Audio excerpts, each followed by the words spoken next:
Last में discuss कर लेंगे, पहले पढ़ लो थोड़ा। एक ही है, 2-3 क्वेश्चन है। अच्छा ठीक है, डिस्कस कर ही लेते हैं। कौन सा है बोलो? क्वेश्चन नंबर 48 एक्सरसाइज का है ना?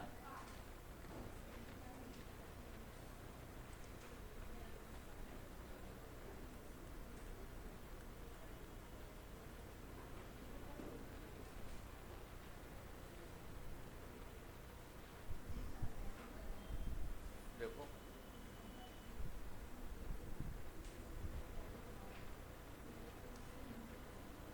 तुम लोग बनाए 48 नंबर? किसी का कोई ये क्वेश्चन बनाया कि नहीं अभी तक? वहाँ बन गया? तो देखो इस क्वेश्चन में क्या दिया हुआ, Rahul and Robin are brothers, ये दोनों भाई हैं। इसका क्या करेंगे हम लोग, डायग्राम बनाते हैं।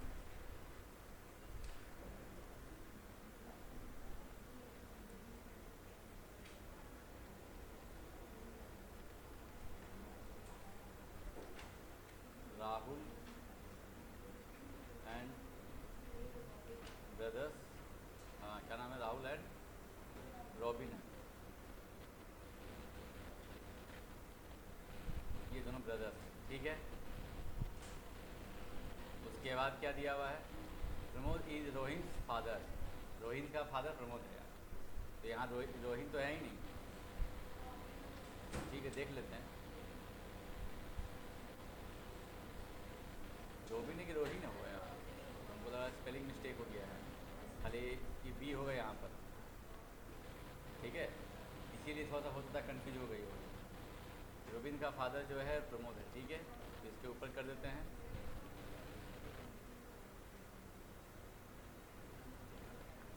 उसके बाद शीला इज़ प्रमोद सिस्टर, प्रमोद की सिस्टर क्या है, इसको इधर कर साइड कर देते हैं।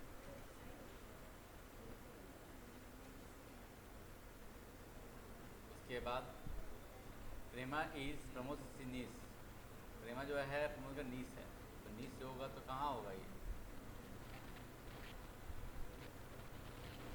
हम लोग कहाँ दिखा सकते हैं, जैसे ये इसका तो ये बेटा है ये, है ना, और ये दोनों तो भाई हैं। नीस किसको कहेंगे हम लोग अगर रिलेशन, हाँ हाँ, तो मतलब भाई के बेटे को ये बेटी को बोल सकते हैं। तो इसके यहाँ में डाल देते हैं। एक मिनट, किसका है, प्रमोद का है ना, प्रेमा इज, हाँ प्रमोद के लिए। तो इसका मतलब ये देखो, इसकी बहन है, तो हो सकता है इसकी कि इसका सिस्टर यही दिया गया है, तो हम लोग नीच में क्या डाल देंगे, यहाँ पर डाल देते हैं कोई प्रेमा को। नीच लगे ही नहीं लगे यहाँ पर, अगर मान लो ये इसकी क्या है, सिस्टर है, और सिस्टर की बेटी है ये, तो क्या लगे प्रमोद के लिए, क्या होगा, होगा ये।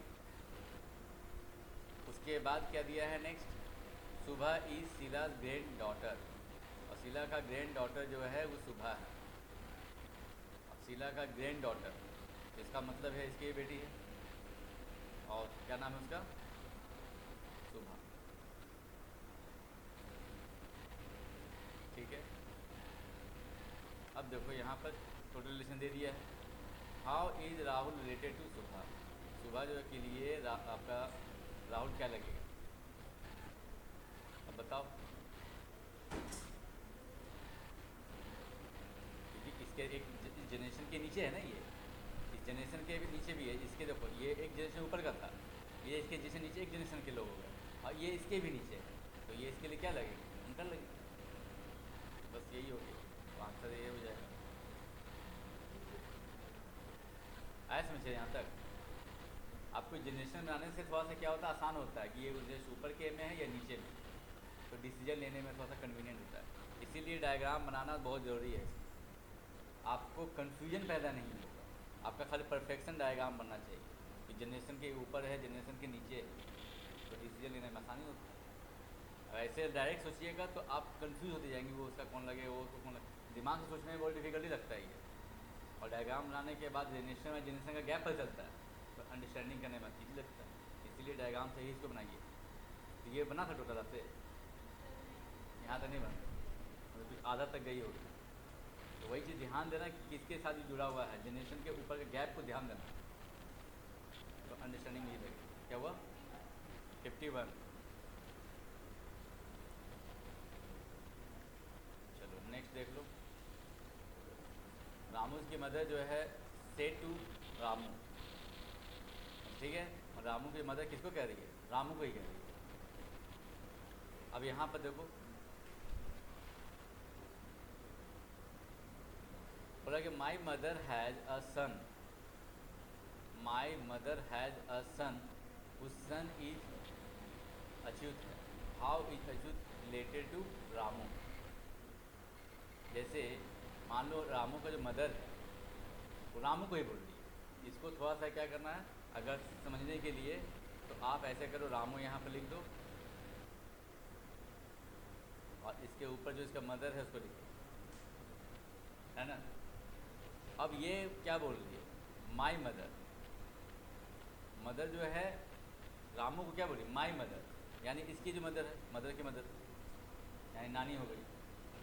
तो यहाँ पर वही लिख देते हैं, इसको मैटरनल ग्रैंड मदर शॉर्ट में लिख देते हैं। अब क्या बोला गया? Has a son, my mother has a son, मतलब इस मम्मी का एक मतलब मदर का जो मम्मी है उसका एक बेटा है, यानी इसका भाई है वो, तो सन लिख देते हैं बगल में। तो किसके लिए सन है? मदर के, मैटरनल ग्रैंड मदर के लिए। लेकिन मदर्स के लिए क्या है? भाई हो गया, और इसका भी एक बेटा है, और उसका नाम क्या दिया है? हाँ, तो यहाँ पर लिख देते हैं, सन को हटा के अच्युत लिख देते हैं।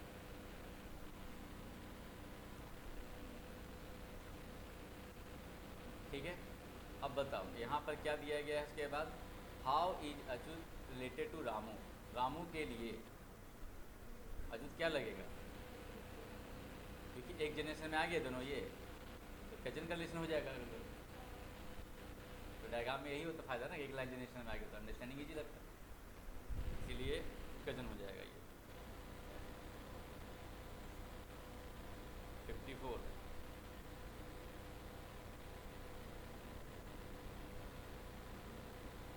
Introducing a man a women said, एक वुमेन क्या है? मैन को इंट्रोड्यूस कर, देखो एक मैन जो है आपका क्या करेगा? Introducing a man women said, मतलब एक मैन मान लो सामने खड़ा है और वुमेन जो है उसके बारे में बोल रही है कि his wife is only daughter of my mother. मतलब जैसे वुमेन जो कह रही है, तो यहाँ पर लिखते जाओ, थोड़ा सा अंडरस्टैंडिंग भी लगेगा। मान लो वुमेन है, ये इंडिकेट करके मेन को क्या बोल रही है? इस मेन को, इस मेन के लिए बोल रही है ये वुमेन, क्या बोल रही है? हिज वाइफ, यानी इस मेन का जो वाइफ है, इसका बगल में दिखाते हैं इसका वाइफ, ठीक है, is the only daughter, is the only daughter of my mother, मतलब इसकी मम्मी का, माई मदर किसके लिए बोल रही है? वुमेन ने बोली है, तो अपने माई मदर के लिए बोल रही है, तो मतलब इसके जो मम्मी हो गई, ऊपर में लिख देते हैं इसका मतलब। और इसका सिर्फ एक ही बेटी है, यानी खुद वो, इसका मतलब वुमेन खुद ही वही अपने आप बारे में बोल रही है वो, ठीक है। तो माई मदर का केवल एक ही बेटी है, उसका वाइफ, यानी ये जो वाइफ जो है इस मेन के लिए क्या है?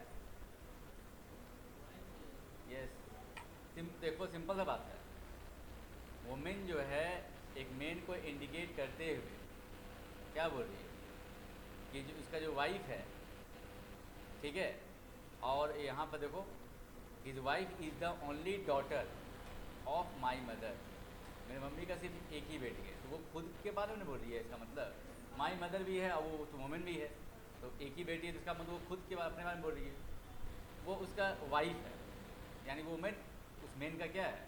वाइफ। तो यहाँ how is women related to the man, बस वाइफ। आप आपका एमसीक्यू जो बनाइएगा उसमें ये आपका एक थिंकिंग एबिलिटी दिखता है ना। ये एक क्या इशू जो हम क्या बोलते हैं कि आप जब क्वेश्चन को दिए रीड करके आप कितना पॉइंट को पिक आउट कर पाते हो, आपका कितना कंसंट्रेशन होता है, ये चीज़ चेक हो जाता है। जैसे होता है ना कि इतना सारा लेसन दे दिया आप कंफ्यूज हो गए, तो आप उसको कितना कंसंट्रेशन से ढूंढ लेते हो हर लेसन को, ये आपका एबिलिटी पर चलता है। ऐसे लॉजिकली सोचिएगा तो बड़ा डिफिकल्ट लगेगा, डायग्राम नहीं बना समझिएगा ये उसका क्या बोला, वो उसका इसका उधर आने लगेगा, ध्यान में जाता ही नहीं है। और वही डायग्राम जब बन जाता है तो पैटर्न दिखता है कि ये किसका क्या लगेगा, तो आसान हो जाता है, इसीलिए डायग्राम से बनाते हैं। हो गया सर डाउट? चलिए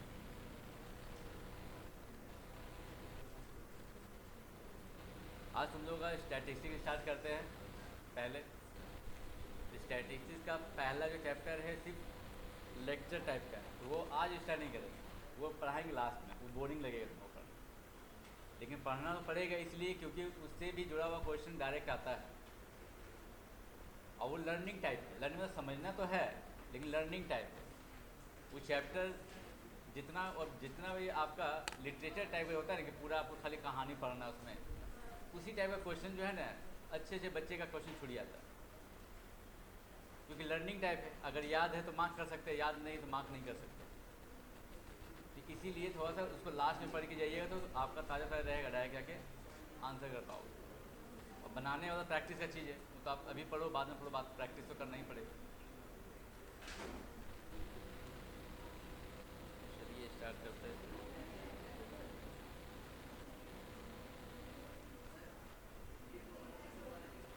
कौन सा 54?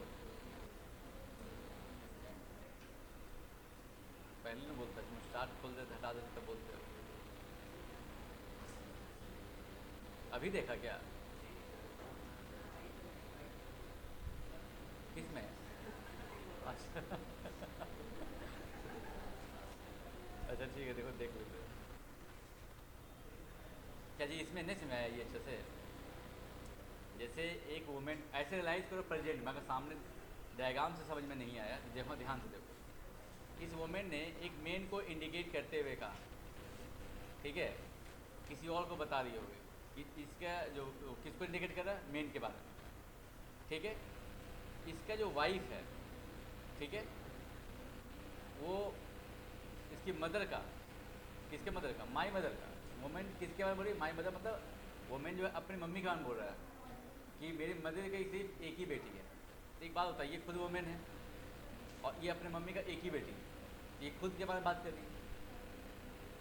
बस मैं अच्छे से मतलब बोलने में तो वोमेन लग रहा है, लेकिन यहाँ पर वो अपने मदर की सिर्फ एक ही बेटी है, तो वोमेन खुद ना होगी बेटी उसकी। अब वो क्या है, उस मेन का वाइफ है। क्वेश्चन में यही बात बोल रहा है, इसका मतलब ये वोमेन जो है उस मेन के लिए वाइफ ही तो हुआ डायरेक्ट।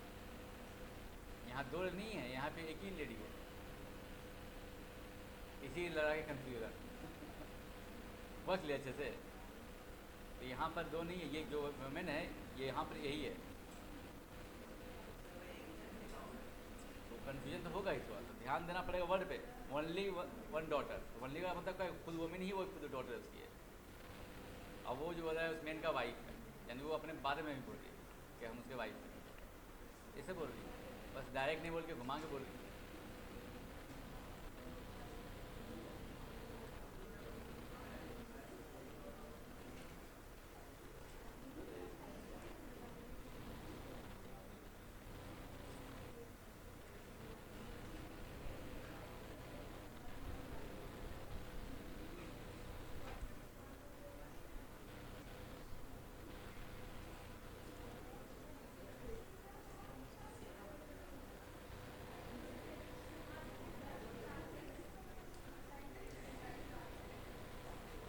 चलो देखो, आज टॉपिक स्टार्ट कर रहे हैं हम लोगों का मेजर ऑफ सेंट्रल टेंडेंसी। इसके पहले आपका स्टैटिस्टिक्स है, मैंने क्या बोला वो सिर्फ थ्योरी पार्ट है, उसको लास्ट में करेंगे हम लोग। क्या नहीं, वो बाकी है। मेजर्स ऑफ सेंट्रल टेंडेंसी देखो,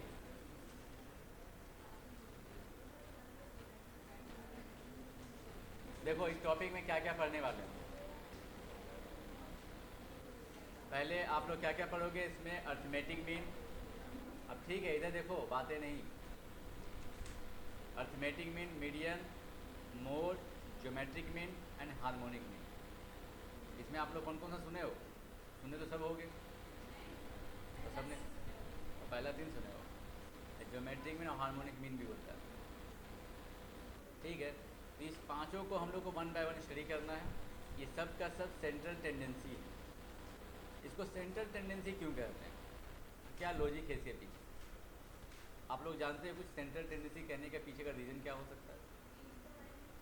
यस, जो भी डाटा का कलेक्शन आपके पास रहेगा, तो जब आप इस पांचों में कोई भी वैल्यू निकालोगे ना, तो डाटा के बीच में कहीं ना कहीं उसका आंसर आएगा, ठीक है। हम लोग एग्जाम्पल एक एक करके डिस्कस करते हैं। पहले हम स्टार्ट करते हैं अर्थमेटिक में, उसके बाद वन बाय वन सब डिस्कस करेंगे।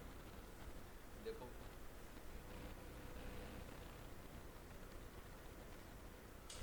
पहले अर्थमेटिक मीन देखो क्या।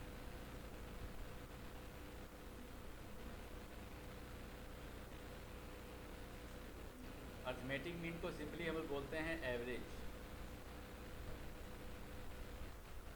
अगर देखा जाए तो अर्थमेटिक मीन का एक्चुअल जो पर्पस होता है प्रैक्टिकल लाइफ में, एवरेज फाइंड करने के पर्पस में यूज़ किया जाता है। जैसे एग्जांपल देखो, सपोज करो ए, बी एंड सी तीन चिल्ड्रन, ठीक है।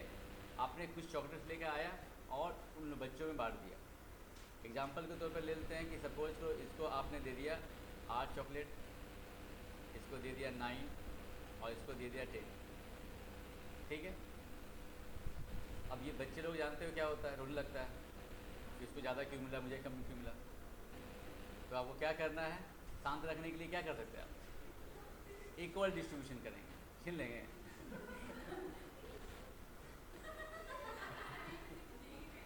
और दे गई थी। तो हम लोग का काम क्या है, उसको इक्वली बांटना। इक्वली कैसे बांटेंगे, तो आप पहले क्या करोगे, सबसे बच्चे से चॉकलेट लेकर जोड़ लोगे कि कितना चॉकलेट मेरे पास टोटल है, ठीक है। कितना आया, 27 आया। अब इसको पता है कि आपको 3 बच्चों में बांटना है, तो 3 से डिवाइड कीजिए, आ गया 9। 9 जो है आपका क्या आ गया, सबको 9 देकर दे दीजिएगा तो सब खुश भी हो जाएगा, क्योंकि सबको इक्वल मिला है। तो ये इक्वल डिस्ट्रीब्यूशन जो कर पा रहे हो आप, बिकॉज ऑफ एवरेज। यानी एवरेज जो होता है इक्वल अमाउंट ऑफ डिस्ट्रीब्यूशन को रिप्रेजेंट करता है। जब भी हमको मान लो इक्वली डिस्ट्रीब्यूट करना होता है, तो वहाँ हमको अर्थमेटिक मीन फाइंड करना चाहिए। लेकिन एक बात बताइए, जितना टॉपिक आप पर देखोगे, आप 5 ने बताया टॉपिक अभी आगे, वो 5 टॉपिक में सबका एक्चुअल मीन तो एवरेज ही होता है, लेकिन एवरेज में भी थोड़ा अंतर है सब में उसमें भी अंतर है। तो उसका डिफरेंसेस को आप वन बाय वन समझोगे। पहले जो हम लोग यहाँ बात करें, इक्वल डिस्ट्रीब्यूशन जब भी यूज़ करना हो, जब हमको इक्वल बांटना हो, इक्वल डिस्ट्रीब्यूशन के समय में आपको अर्थमेटिक मीन ही यूज़ करना। तो ये था मेरा सिंपल सा एग्जांपल, जिसमें आप लोगों को इसमें आ गया इक्वल डिस्ट्रीब्यूशन कैसे करते हैं। अब इसको फार्मूला की तरह से देख लें। अगर सपोज करो इसी तरीक़ा से x1 एक वैल्यू जो आपको यहाँ 8 मैंने दिया ना, ये सपोज करो x1 का वैल्यू, उसी तरह ये x2 का वैल्यू, फिर x3 का वैल्यू। यहाँ पर तो सिर्फ 3 बच्चे थे, लेकिन जब जनरल फार्मूला पढ़ेंगे तो उसमें मान के चलेंगे कि n चिल्ड्रन है, ठीक है। इस तरह से डाटा मेरे पास n है टोटल। अब इस सारे चॉकलेट्स को हमको क्या करना, बांटना है इक्वली। तो आप क्या करेंगे, सारे चॉकलेट्स को जोड़ोगे और लास्ट में जितना बच्चा है उससे डिवाइड कर दोगे। टोटल चिल्ड्रन कितना है इसमें, n है। ये बन गया आपका मीन का फार्मूला। मीन को रिप्रेजेंट करेंगे x बार से। ये आप लोग 10th में भी पढ़े हैं, रिप्रेजेंटेशन इस तरह से करते हैं हम लोग। इसी चीज़ को आप सिग्मा में भी लिख सकते हैं। सिग्मा में कैसे लिखते हैं इसको, सिग्मा एक्स आई, और आई का वैल्यू 1 से स्टार्ट किए और कहाँ तक गए, n तक। पहले ये बताइए, इस साइन से डरता कौन कौन है, कन्फ्यूज कौन कौन होता है? मतलब इस साइन को देख के डर जाते हैं बच्चे लोग। इसका पहले एक्चुअल मीनिंग को पहले समझना होगा। ऐसा नहीं कि खाली देख लिए तो कन्फ्यूज हो, उसका मीनिंग को समझ जाओगे तो क्वेश्चन पे अप्लाई करना आसान हो जाएगा। पहले ये समझो कि मैंने यहाँ x1 x2 x3 जो लिखा, x1 से क्यों लिखा? सब कोई अलग अलग नंबर है, तो ए बी सी डी करके रिप्रेजेंट क्यों नहीं किया साइंटिस्ट लोगों ने? मैथमेटिशियन लोगों ने इसको x1 x2 करके क्यों रिप्रेजेंट किया? तो उसके पीछे का वजह क्या है कि अगर मान लीजिए आपके पास 26 चिल्ड्रन है, तो उसमें बांटना हो तो आप ए बी सी का डिनोट कर सकते हो। लेकिन आपके पास अगर सपोज को 50 बच्चों में बांटना है, तो अब ए बी सी लीटर कितना होता है? 26 होता है। तो साइंटिस्ट लोग होता है कन्फ्यूजन हो जाएगा ना कि ए बी सी डी करेंगे तो फिर बाकी लीटर क्या यूज़ करेंगे? तो उसने एक लीटर ले लिया और नीचे में सफिक्स में लगाने लगा 1 2 3 4, ताकि ये समझ में आ जाए कि x1 जो है x2 से अलग है, x2 जो है x3 से अलग है। x1 x2 वैल्यू नहीं डिनोट कर रहा, x1 x2 जो है अलग अलग वैल्यू को रिप्रेजेंट कर रहा है, एक वैल्यू नहीं है। ये मत समझ जाना कि x1 लिख दिया तो इसका वैल्यू 1 हो गया, इसका वैल्यू कुछ भी हो सकता है, वो क्वेश्चन में दिया रहेगा। देखिए यहाँ x1 x2 लिखने का पर्पस वैसे एक ही है कि सारे वैल्यूज एक दूसरे से अलग अलग है, इसीलिए हमको x1 x2 करके रिप्रेजेंट करना है। अब इसमें 50 बच्चा हो चाहे 100 बच्चा हो, लिखने में हमको कोई परेशानी तो होगा नहीं, x1 से लेकर 100 तक जाएगा ये, इसीलिए लेटर का कन्फ्यूजन नहीं होगा ना। और वही ए बी सी डी करके लिखता तो आके बच्चे अटक जाते हैं, 26 लेटर के बाद कन्फ्यूजन होता, फिर अल्फ़ा यूज़ करते, फिर बीटा यूज़ करते, मतलब अलग अलग लेटर यूज़ करना डिफिकल्ट हो जाता है। इसीलिए एक ही लेटर लिया और नीचे में सफिक्स में 1 2 लगाना स्टार्ट कर दिया, तो सिंपल भी हो गया और देख के ही पता चल जाता है कितना बच्चा है। अगर हम नीचे में यहाँ 100 लिख देंगे तो आप तो समझ जाएंगे कि इसमें टोटल 100 बच्चे का बांटा जाता है, तो थिंकिंग करना आसान हो जाता है। तो अभी जनरल फार्मूला में हम लोग मान के चलेंगे n यहाँ पर, ठीक है, ये हो गया xn। अब ये जो इतना बड़ा सिंबल है, मैथमेटिशियन ने इसको शॉर्ट फॉर्म में रिप्रेजेंट करने के लिए सिग्मा यूज़ किया। ये सिग्मा जो सिंबल है, ये सिंबल है जो समेशन को रिप्रेजेंट करता है। समेशन का मतलब सम तो शॉर्ट में बोलते हैं ना, तो बचपन में सम बोलते आते हैं, ठीक है। सम का फुल नेम समेशन होता है, यानी एडिशन, सिंपल भाषा में एडिशन होगी। तो ये एडिशन को ही रिप्रेजेंट करता है। जो आप यहाँ प्लस प्लस लिख रहे हो वो इसी साइन का मतलब वही हो गया। अब यहाँ पर 1 से आपने स्टार्ट किया और कहाँ तक गया? लास्ट n तक। तो इसीलिए हम लोग यहाँ एक साइड लिख देते हैं और i का वैल्यू लिख देते हैं 1 से लेकर n तक, और नीचे में n हो जाएगा। मतलब ये जो पूरा सिंबल है इस पूरे के समेशन को रिप्रेजेंट कर रहा है, यहाँ से लेकर टोटल है। इसको आप कभी भी कंफ्यूजन मत समझ जाना कि यहाँ पर ये सिर्फ मल्टीप्लाई के लॉजिक पे लिखा गया है। ये आपका एक सिंबल है सिर्फ समेशन को रिप्रेजेंट कर रहा है, और किस में ये आपको i का वैल्यू 1 से लेकर n तक किस में डालना है? इस i की जगह पर। जैसे पहले i के वैल्यू यहाँ पर 1 डालोगे तो x1, कि प्लस किसकी वजह से लिख रहे हो आप? इस सिग्मा की वजह से लिख रहे हो, तो इसका मतलब होता है समेशन। फिर हम यहाँ पर 2 डालेंगे और फिर लिखेंगे साइन क्या देंगे बीच में? प्लस का। तो ये प्लस का साइन देने का वजह बताने वाला कौन है? सिग्मा बता रहा है। और ये डालने का काम 1 से स्टार्ट किया और कहाँ तक जाएंगे फिर डालना? तो ये बता रहा है ऊपर वाली लिमिट, ये लोअर लिमिट है, ये अपर लिमिट है। मतलब लोअर आपको स्टार्ट करना 1 से, अपर लिमिट n है, n पे जाके स्टॉप हो जाना है। इसीलिए इतने बड़े जो रिप्रेजेंटेशन को शॉर्ट में रिप्रेजेंट करने के लिए सिग्मा यूज़ किया जाता है। मीनिंग क्या? नीचे आई का जो 1 से जो लिखे हैं ना यहाँ पर सिग्मा जो लिखे हैं यहाँ पर, इसके नीचे जो आई लिखा है 1 से लेके n तक, ये लिमिट बताता है कि आपको 1 से डालना है इसमें आई की जगह पर 1 2 3 4 जो भी डालेंगे आप किसी जगह डालोगे। 1 डालोगे, फिर 2 डालोगे, फिर 3 डालोगे, फिर 4 डालोगे, और डालोगे कहाँ तक? n तक। लेकिन डालते जाएँ तो बीच में साइन किसका देंगे? प्लस का कि माइनस का? ये सिग्मा बता रहा है प्लस का। एक और साइन हम आपको बता देते हैं, ऐसे आप लोगों को पढ़ना नहीं है, वो इंजीनियरिंग में पढ़ाना जाता है, तो उसमें पाई का साइन होता है एक और, इसमें भी लिखा जाता है आई का वैल्यू 1 से लेकर n तक। इसी तरीके से अगर ये चीज़ हम वहाँ लिख देंगे इस क्वेश्चन में, मान लो, तो इसका मीनिंग होता है मल्टीप्लिकेशन। जैसे इसका समीशन, इसका मतलब समीशन होता है, इसका मतलब होता है मल्टीप्लिकेशन। अगर इसके अकॉर्डिंग हम लिखना चाहेंगे तो आपको क्या लिखना पड़ेगा? पहले 1 डालोगे आप, फिर मल्टीप्लाई का साइन, फिर 2 डालोगे, फिर मल्टीप्लाई का साइन, और इस तरह से कहाँ तक डालना है? n तक। जब हम मल्टीप्लिकेशन में रिप्रेजेंट करना होता है ना, तो पाई यूज़ किया जाता है। ये आप लोगों को पढ़ना नहीं है, सिर्फ समझाने के लिए आपको बता दिए कि ऐसे लिखने का मतलब मल्टीप्लिकेशन होता है और इसका मतलब समेशन। अब नीचे में जितना बचा रहेगा टोटल, जैसे यहाँ पर डाटा कितना है मेरे पास?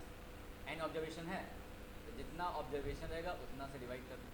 आप जैसे देखो एग्जाम्पल मैंने जो दिया था कि 3 बच्चा है और 3 बच्चों में बांटना है, तो तीनों बच्चों को मैंने क्या किया, सबका चॉकलेट जोड़ दिया और जितना बच्चा था उसे डिवाइड कर दिया। एन क्या है, 3 जो यहाँ पर था नंबर ऑफ ऑब्जर्वेशन, कि कितने सारे ऑब्जर्वेशन है, यहाँ 3 ऑब्जर्वेशन है, 3 से डिवाइड कर। क्लियर अच्छे से यहाँ तक। यहाँ सारा डाटा को जोड़ना है, डिवाइड बाई एन कर देंगे तो निकल जाएगा एवरेज। और एवरेज का मतलब क्या होता है, इक्वल डिस्ट्रीब्यूशन।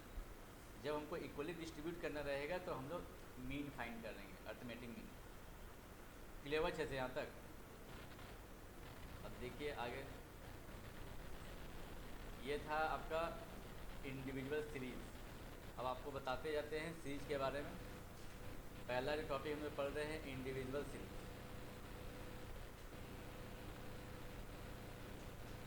यहाँ आप 3 तरह का सीरीज पढ़ोगे, individual series, discrete series and group series.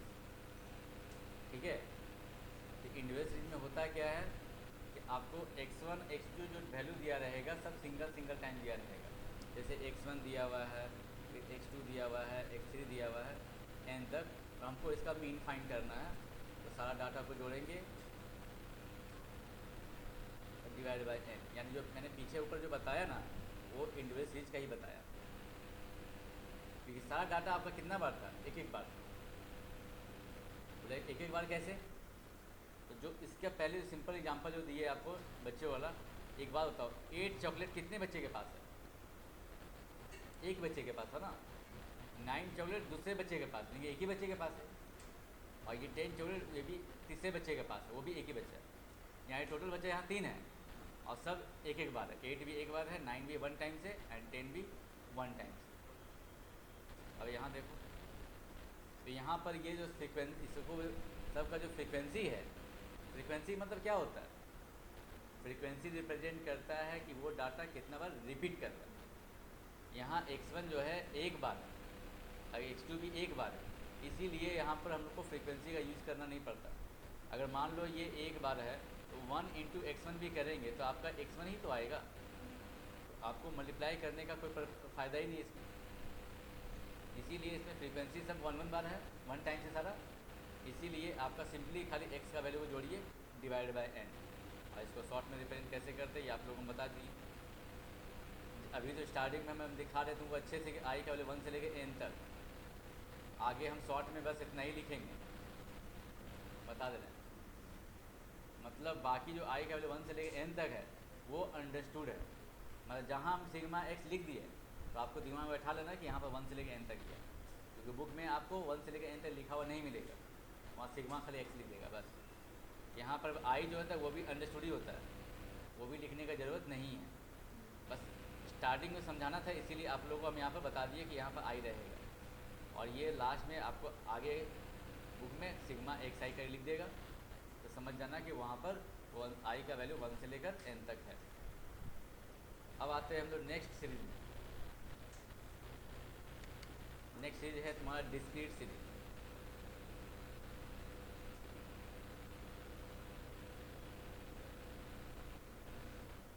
Discrete series में क्या रहेगा, सबका अपना अपना एक फ्रीक्वेंसी रहेगा। जैसे एग्जांपल देखो, जैसे ये x है और इधर f, ये फ्रीक्वेंसी इधर आपका नंबर ऑफ चॉकलेट्स है। सपोज करो 3 चॉकलेट्स 4 बच्चे के पास है। 4 बच्चा ऐसा है जिसके पास सबके पास 3 चॉकलेट्स है, ठीक है। 5 चॉकलेट्स जो है मान लेते हैं 2 बच्चे के पास, एंड 7 चॉकलेट जो है 5 बच्चे के पास, ठीक है। मैंने एग्जांपल ले लिया। अब यहाँ पर 4 बच्चे ऐसे हैं, फ्रीक्वेंसी में यहाँ पर नंबर ऑफ चिल्ड्रन नहीं है। 4 बच्चे ऐसे हैं जिसके सबके पास 3 चॉकलेट्स हैं। 2 बच्चे ऐसे हैं जिसके पास 5 चॉकलेट्स हैं, और 5 बच्चे ऐसे हैं जिसके पास 7 चॉकलेट्स हैं। बताओ टोटल चॉकलेट कितना है? अगर सबसे बच्चे से चॉकलेट ले लोगे आप तो आपके हाथ में टोटल चॉकलेट कितना आएगा? काउंटिंग करके बताओ।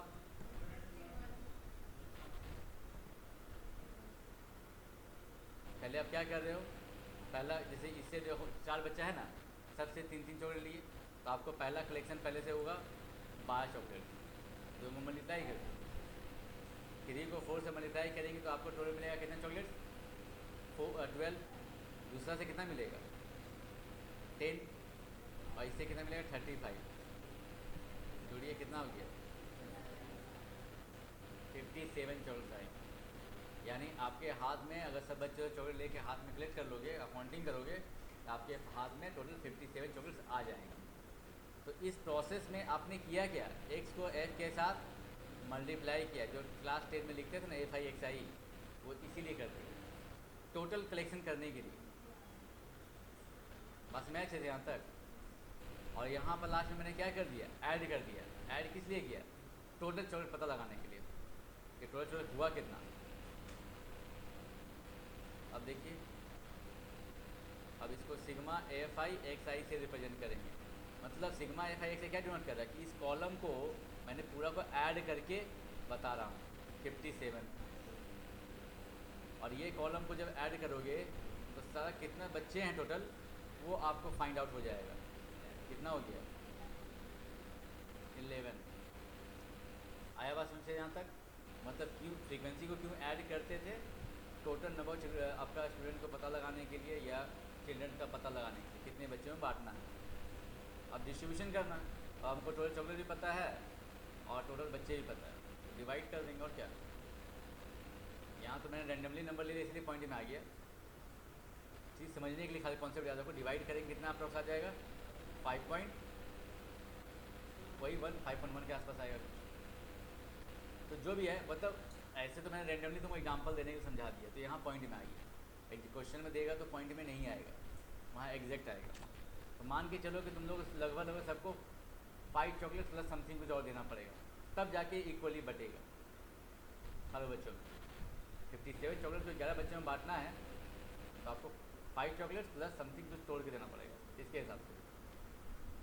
बात सुना के चलिए यहाँ तक। ये एवरेज का क्या मतलब है?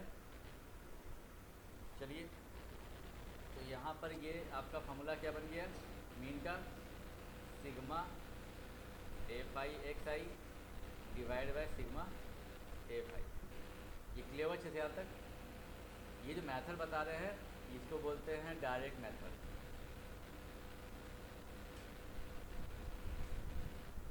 तीनों सीरीज का अभी पहले पढ़ा रहे हैं डायरेक्ट मेथड, फिर उसके बाद आप लोगों को टोटल 3 मेथड पढ़ना है।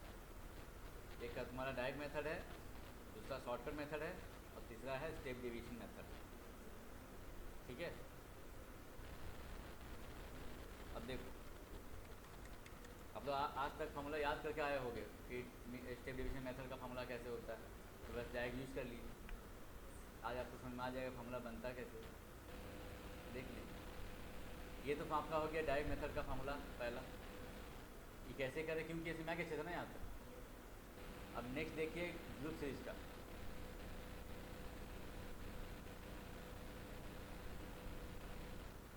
ग्रुप सीरीज में रहेगा आपका इंटरवल। ग्रुप सीरीज 2 तरह का होता है, एक होता है इंक्लूसिव और दूसरा होता है एक्सक्लूसिव। जैसे इंक्लूसिव में क्या होगा, जैसे एग्जांपल दे रहे हैं, जैसे 0 से 4, 5 to 9, 10 to 14।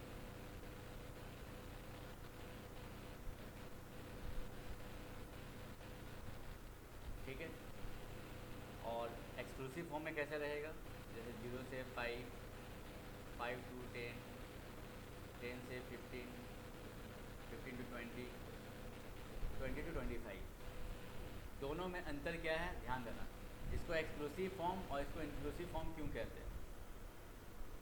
इस केस में क्या होता है कि lower limit and upper limit दोनों के दोनों इंक्लूड होते हैं, दोनों यहाँ पर इंक्लूडेड है, इसीलिए नाम दिया गया है इंक्लूसिव। मतलब अगर 0 से लेकर 4 के बीच, जैसे समझो ऐसे एग्जांपल समझा रहे हैं, मान लो 25 मार्क्स का टेस्ट हुआ, 50 बच्चे हैं क्लास में, 25 मार्क्स का टेस्ट हुआ, तो किसी का मार्क्स 1 आया होगा, किसी का 24 भी आया होगा, किसी का 23 भी आया होगा, तो अलग अलग आता ही है मार्क्स। तो मान लो कि अगर किसी बच्चे का मार्क्स 0 है और किसी का मार्क्स 4 है, हमें इंडिकेट नहीं करना है किसी को, मतलब यहाँ पर देखो किसी का मार्क्स 0 है, किसी का 4 है, तो 0 से लेकर 4 के बीच में किसी बच्चे का भी मार्क्स होगा ना, वो आपको इसके अंदर काउंटिंग करना है कि 0 से लेकर 4 के बीच में कितने बच्चे हैं, जो भी बच्चे हो वो 0 से लेकर 4 तक दोनों इसमें इंक्लूड होगा, ठीक है। अगर 5 से लेकर 9 तक, 5 से लेकर 9 तक कोई बच्चा का मार्क्स होगा किसी का, तो वो आपका सेकेंड ग्रुप में आएगा। फिर यहाँ पर आपका 10 से 14 तक में आएगा। तो इस तरीके से इसका मतलब इसमें दोनों नंबर जो दिखाई दे रहा है आपको, वो दोनों के दोनों इंक्लूडेड है। अगर किसी बच्चे का मान लो मार्क्स 9 आ गया तो भी उसको आपको इसी में काउंट करना है, अब 5 भी आएगा तो भी इसी में काउंट करना है, तो 5 to 9 वाले रेंज के अंदर में आएगा वो। लेकिन इसमें देखो एक्सक्लूसिव फॉर्म क्यों करते हैं, इसमें ये वाला जो होता है लोअर लिमिट ये इंक्लूडिंग होता है और अपर वाला एक्सक्लूडिंग होता है। अपर वाला एक्सक्लूडिंग के चक्कर में इसका नाम दिया गया एक्सक्लूसिव फॉर्म। जैसे अगर मान लीजिए किसी का मार्क्स मान लो 4 आया, किसी का 3 आया, किसी का 5 आया, तो 0 से 5 के बीच में, जैसे एग्जांपल दे रहे हैं, मान लो किसी का मार्क्स ये है, किसी का मार्क्स ये है,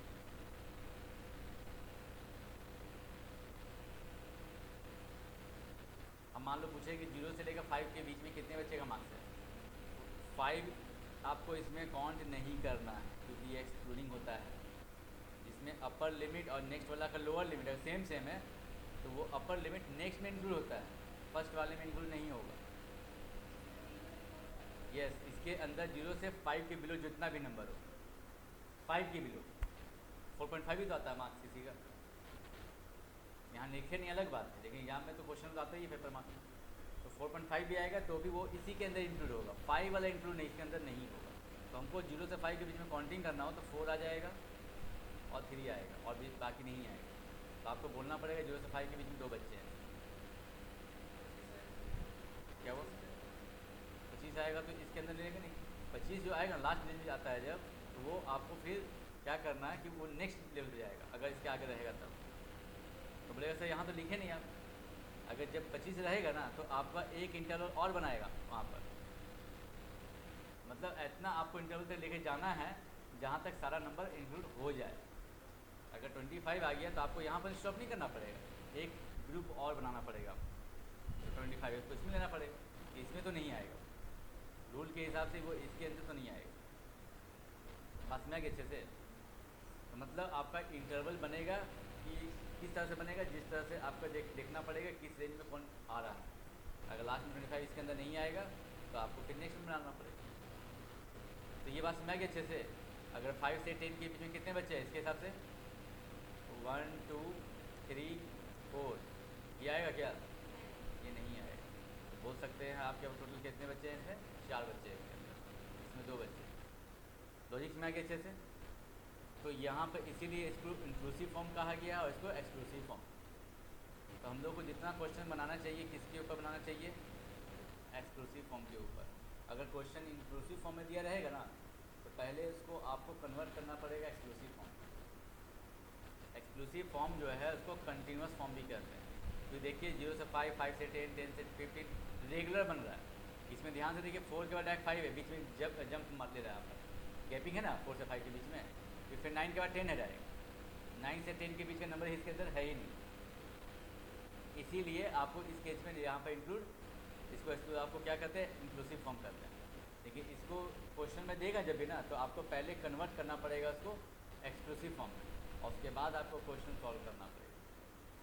तो इंक्लूसिव फॉर्म से एक्सक्लूसिव फॉर्म चेंज कैसे करते हैं वो भी बता देते हैं, ऐसे आप लोगों को पता ही होगा।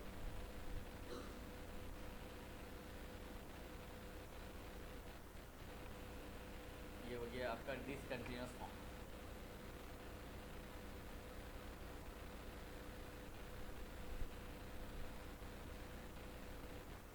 जैसे देखो यहाँ पर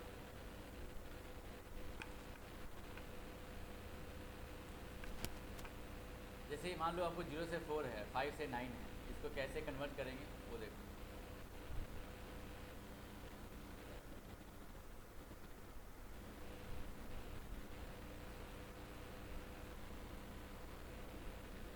पहले यहाँ का देखिए पहला ग्रुप का जो अपर लिमिट है जस्ट नेक्स्ट वाला का जो लोअर लिमिट है, दोनों का डिफरेंस निकालिए।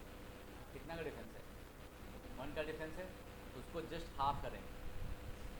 अगर यहाँ पर 4 होता है, यहाँ 6 होता है, तो डिफरेंस कितना हो जाता है 2। तो गैप को, जो भी गैप का डिफरेंस होगा यहाँ पर, उसको ऊपर लिखना है और उसका हाफ कर देना है। तो कितना आएगा यहाँ पर 0.5। तो लोअर लिमिट में 0.5 घटाना है और अपर में 0.5 जोड़ना है। जैसे देखिए 0.5 घटाइएगा कितना आ जाएगा, ये -0.5 आएगा पहला, और ये क्या बन जाएगा आपका 4.5, क्योंकि इसमें आप 4.5 जोड़ रहे हो उसमें। हाँ, सब में होगा, टोटल में करना है। इसमें भी क्या करेंगे, 5 में घटाएंगे 0.5, कितना हो जाएगा ये 4.5, और 9 हो जाएगा आपका 9 इसमें ऐड कर, इसमें सब्ट्रैक्ट करेंगे 0.5, तो फिर 9.5, फिर 14.5, फिर 14.5, 19.5, 19.5 टू 24.5। अब देखिए आपका रेगुलर बन गया, यहाँ 4.5 तो यहाँ 4.5, यहाँ 9.5 तो यहाँ 9.5, यहाँ 14.5 तो यहाँ 14.5। ये बन गया रेगुलर फॉर्म में, मतलब आ गया एक्सक्लूसिव फॉर्म। उसके बाद आपको जो भी रूल आगे पढ़ाएंगे हम, वो आप अप्लाई कर सकते हैं। इससे पहले आपको सिखाते थे इंक्लूसिव एक्सक्लूसिव फॉर्म, लेकिन जितना भी क्वेश्चन रहेगा एक्सक्लूसिव फॉर्म में ही बनाइएगा। ऐसे देखिए कुछ क्वेश्चन जो है ना इंक्लूसिव फॉर्म में बन जाता है, लेकिन आपको हम क्या बोल रहे हैं, एक्सक्लूसिव फॉर्म इसलिए चेंज कर लीजिएगा क्योंकि एक्सक्लूसिव फॉर्म में कोई भी क्वेश्चन बनाइएगा सब बन जाता है। तो ऐसे क्या होता है ना कि अभी आप स्टडी करोगे तो उसमें बता देंगे कि इसमें इंक्लूसिव फॉर्म में बना सकते हैं आप, लेकिन बाद में क्या होता है कन्फ्यूजन पैदा होने लगता है बच्चे लोगों को कि इसकी इंक्लूसिव फॉर्म में बनेगा कि नहीं बनेगा। तो डाउट केस रखना ही क्यों है, आप डायरेक्ट दिमाग में रखिए कि हमको एक्सक्लूसिव फॉर्म में ही बनाना है, चाहे कुछ भी पूछे आपका परफेक्ट आंसर ही आ जाएगा। ठीक है, तो इंक्लूसिव फॉर्म से एक्सक्लूसिव फॉर्म कैसे चेंज कर दिए, क्लियर हो गया अच्छे से सबको, किसी को डाउट भी है? अब आइए क्वेश्चन इसका एक इसके ऊपर डिस्कस कर ले, मीन कैसे फाइंड करना है। जैसे 0 से 5 हम डायरेक्ट एक्सक्लूसिव फॉर्म ले रहे हैं।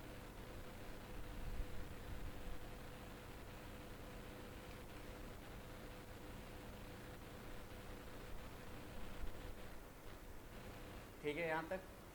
अब जैसे ये आपको क्लास इंटरवल दिया रहेगा, आपको फ्रीक्वेंसी दिया रहेगा। जैसे मान लेते हैं ये सपोज करो मार्क्स है, ठीक है, किसी क्लास में बच्चे का टेस्ट हुआ तो 0 से 5 के बीच में कितने बच्चे मार्क्स लाए हैं, तो मान लेते हैं 3 बच्चे हैं। 5 से 10 के बीच में मान लेते हैं 8 बच्चे हैं, इसके बीच में मान लीजिए 6 बच्चे हैं, इसमें मान लेते हैं 12 बच्चे, और इसमें 2 बच्चे। हाइस्ट मार्क बहुत कम लगाते हैं तो कम कर दिए। ठीक है, तो अब कहना क्या है कि जैसे ये आपका क्लास इंटरवल दिया हुआ है, फ्रीक्वेंसी दिया हुआ, अब हमको करना क्या है इसमें, वही मीन फाइंड करना है। इसमें मीन कैसे फाइंड करेंगे, ये ऐसा ऐसा सोचो ना कि अभी मार्क्स मत सोचो, आप लोग चॉकलेट ही सोचो। ऐसे क्या हो कन्फ्यूजन होगा, क्या चॉकलेट से एग्जाम्पल देते हैं आप लोग, इसको चॉकलेट के तरह ही समझो। जैसे मान लीजिए कुछ बच्चे को आपको दे दिए कुछ चॉकलेट, कुछ उसको दे दिए, कुछ उसको दे दिए, ऐसे क्यों दे दिए। अब मान लीजिए किसी के पास 2 चॉकलेट होगा, किसी के पास 3 चॉकलेट होगा, किसी के पास 5 होगा नहीं तो रेंडमली। तो हम क्या कर रहे हैं 0 से 5 के बीच में जिसके जिसके पास चॉकलेट है उसको बोलेंगे खड़ा हो जाओ, और काउंटिंग कर देंगे कि कितना बच्चा है जिसके पास 0 से 5 के बीच में चॉकलेट्स हैं। बस में अच्छे से किसी के पास 2 होगा, किसी के पास 3 होगा, वो भी खड़ा हो जाएगा। नहीं 0 से 5 के बीच में जो है उसी को खड़ा होना है और उसको काउंटिंग कर दें। तो मान लियो 3 बच्चा है, 5 से 10 के बीच में जो चॉकलेट्स है वो 8 बच्चों के पास, फिर 10 से 15 के बीच में नंबर ऑफ चॉकलेट जो है 6 बच्चे के पास। मतलब इस तरह से मैंने ग्रुपिंग बना हुआ है। लेकिन हम लोग का पर्पज़ क्या है कि इक्वल डिस्ट्रीब्यूशन करना है, सारे बच्चों में चॉकलेट्स इक्वली बांटना है। क्योंकि इसमें पता है कि किसी के पास 3 चॉकलेट्स है, इसमें जो है किसी के पास 2 होगा, वैसा 3 बच्चा है टोटल। ठीक है, हमको टारगेट क्या है कि सब में इक्वल चॉकलेट बांटना है, यानी मेन फाइंड करना। तो देखिए अब एक बात बताओ, हम पूछेंगे इस ग्रुप में 3 बच्चे से चॉकलेट जब ले लोगे तो आपके हाथ में कितना चॉकलेट आएगा। पहला ग्रुप में जिसके पास 0 से लेकर 5 के बीच में चॉकलेट्स है, वैसा 3 बच्चा है, तो तीनों बच्चों से चॉकलेट जब हम ले लेंगे तो कितना हाथ में चॉकलेट आएगा, ये बताइए। नहीं बता सकते, सही बात बोल रहे हैं, क्योंकि किसके पास 2 है किसके पास 3, ये आपको मैं बता ही नहीं रहा हूँ। आपको डाउट में हो कि सर किसके किसके पास 2 है, किसके पास 3, ये आपने बताया ही नहीं, तो आप कंफर्म आंसर दे नहीं पा रहे। तो ऐसा केस में हम लोग एवरेज लेते हैं, इंटरवल का ही एवरेज लेते हैं। किसी के पास 2 होगा, किसी के पास 1 होगा, किसी के पास 4 होगा, तो हम ऐसे नहीं देखेंगे, हम देखेंगे उसका एवरेज। यानी आप क्या कीजिए, 0 और 5 का जोड़िए और बाई 2 कर दीजिए, कितना आ जाएगा 2.5। मान लेंगे सबके पास 3 बच्चा है, उस सब के पास 2.5 2.5 2.5 चॉकलेट्स है, ऐसा मान के चल रहा है। बात सुना गया अच्छे से। यानी आपको यहाँ पे मीन क्यों निकालते हैं इसका, क्योंकि सबके पास एक कितना चॉकलेट है ये आपको पता नहीं रहता, तो इसीलिए हम लोग एवरेज ही लेके चलते हैं उस इंटरवल का। इसीलिए एक साइड जब निकालते हैं तो दोनों का सम बाई 2 करते हैं। 2.5 इसका कितना आ जाएगा 7.5, फिर 12.5, 17.5 एंड 22.5।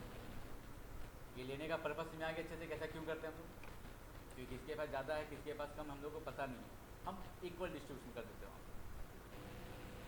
लेकिन यहाँ पर ये डिस्ट्रीब्यूशन इस हो गया इंटरवल के हिसाब से। अब क्या करें कि जब हमको पता है कि 3 बच्चे के पास 2.5 चॉकलेट्स है, तो टोटल चॉकलेट कितना हो जाएगा, तो आपको करना क्या है, दोनों को मल्टीप्लाई करना। तो 7.5 आएगा, इसको मल्टीप्लाई कीजिए कैलकुलेटर में कितना आ रहा है 60। नेक्स्ट देखो 25,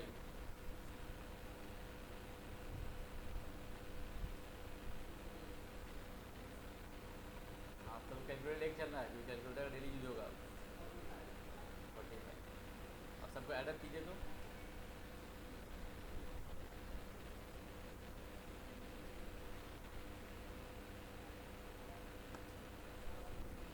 कल 15 आ रहा है, कल 15 आएगा, पॉइंट में भी आएगा।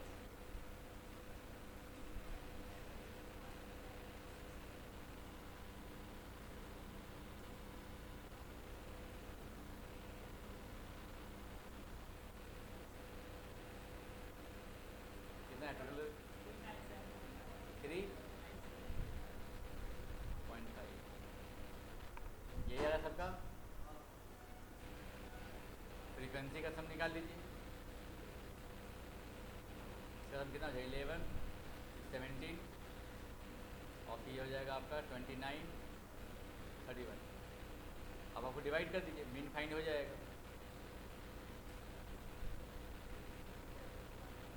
कितना रहा है 12.82, यानी राउंड ऑफ मान के चलते 13। मतलब अब जितने भी बच्चे हैं टोटल 31 बच्चे हैं, तो सबको अगर हम 12.5 मतलब राउंड ऑफ मान लेते हैं 13, तो सबको 13 चॉकलेट्स बांटना पड़ेगा, तो इक्वल बढ़ जाएगा सब। मेरा पर्पज़ जो था इक्वल डिस्ट्रीब्यूशन का, वो काम ऐसे करेंगे। तो ये सारा इंटरवल वाला भी देख लिए, ग्रुप वाला भी देख लिए, इंडिविजुअल सीरीज भी देख लिए और डिस्क्रीट भी देख लिए। तीनों में मैंने अभी जो बताया है वो आपका डायरेक्ट मेथड था। अब नेक्स्ट मेथड पढ़ेंगे हम लोग, हाँ तो डिस्क्रीट फ्रीक्वेंसी तो बताए ना अभी, जस्ट भूल गई। ये तो डिस्क्रीट ही था, ये वाला जो फ्रीक्वेंसी था डिस्क्रीट था ना यहाँ पे, ये डिस्क्रीट सीरीज हो गया। जिसमें फ्रीक्वेंसी दिया रहेगा उसमें डिस्क्रीट सीरीज, जिसमें फ्रीक्वेंसी नहीं दिया रहेगा वो इंडिविजुअल सीरीज, और जिसमें ग्रुपिंग दिया रहेगा ग्रुप सीरीज। अब ग्रुप सीरीज में 2 टाइप का होता है, इंक्लूसिव एक्सक्लूसिव। तो क्वेश्चन में इंक्लूसिव देगा तो पहले एक्सक्लूसिव में चेंज कर लेंगे। हाँ क्या आपने समझा मतलब, ग्रुप जैसे देखो ये जो है इंटरवल नहीं है इसमें, पहले वाला डिस्क्रीट में डायरेक्ट 3 5 7 ही है, फ्रीक्वेंसी तो है लेकिन इसमें इंटरवल नहीं है। अच्छा ये जो है तो ये तो वही तो ग्रुप सीरीज का ही बताया, ये ग्रुप का ही तो बताया आपको। डिस्क्रीट से कन्वर्ट करते हैं, तरीक प्रोसीजर है उसका कन्वर्ट करना। मतलब था इंटरवल, हम लोग ग्रुप लेके चले थे ना स्टार्टिंग में, ग्रुप लेके चल रहे हैं मतलब ग्रुपिंग सीरीज का है, वो इसका मेथड कैसे कन्वर्ट करके कैलकुलेट करना होता है।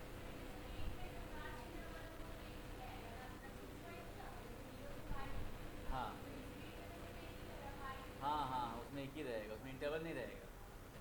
क्लास इंटरवल जो हो गया ग्रुप से जो हो गया वो अलग बात है, इसको हमको बदलना पड़ता है एक साइड में। लेकिन हम लोग ही क्वेश्चन, तो ग्रुप सी ही कहेंगे, इसका मेथड ये है। लेकिन यहाँ पर हम ऑलमोस्ट हर केस में फार्मूला तो एक ही लगा रहे हैं, sigma f I x I by sigma f आई। इस मेथड का नाम हो गया डायरेक्ट मेथड।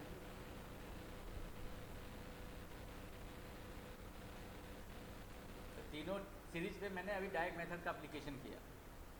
अब पढ़ने जा रहे हैं हम लोग शॉर्टकट मेथड, जिसको हम लोग एज्यूम्ड मीन मेथड कहते हैं।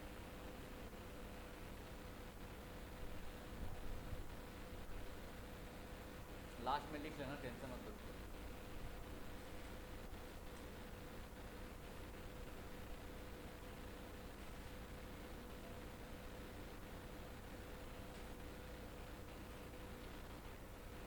देखिए, इसमें कब अप्लाई हम लोगों को करना चाहिए। कोई भी मेथड बनता तो ऐसा ही तो नहीं है कि बस सोचा बस बना दिया, कुछ पीछे ज़रूरत पड़ता है तभी मैथमेटिशियन लोग सोचते हैं। और हम लोग का मेन पर्पज़ क्या होता है कि कोई भी चीज़ बनाते हो, और गाड़ी क्यों बनाया गया, ज़्यादा मेहनत हो जाता है हम लोग को चलाने में, आसानी होता है।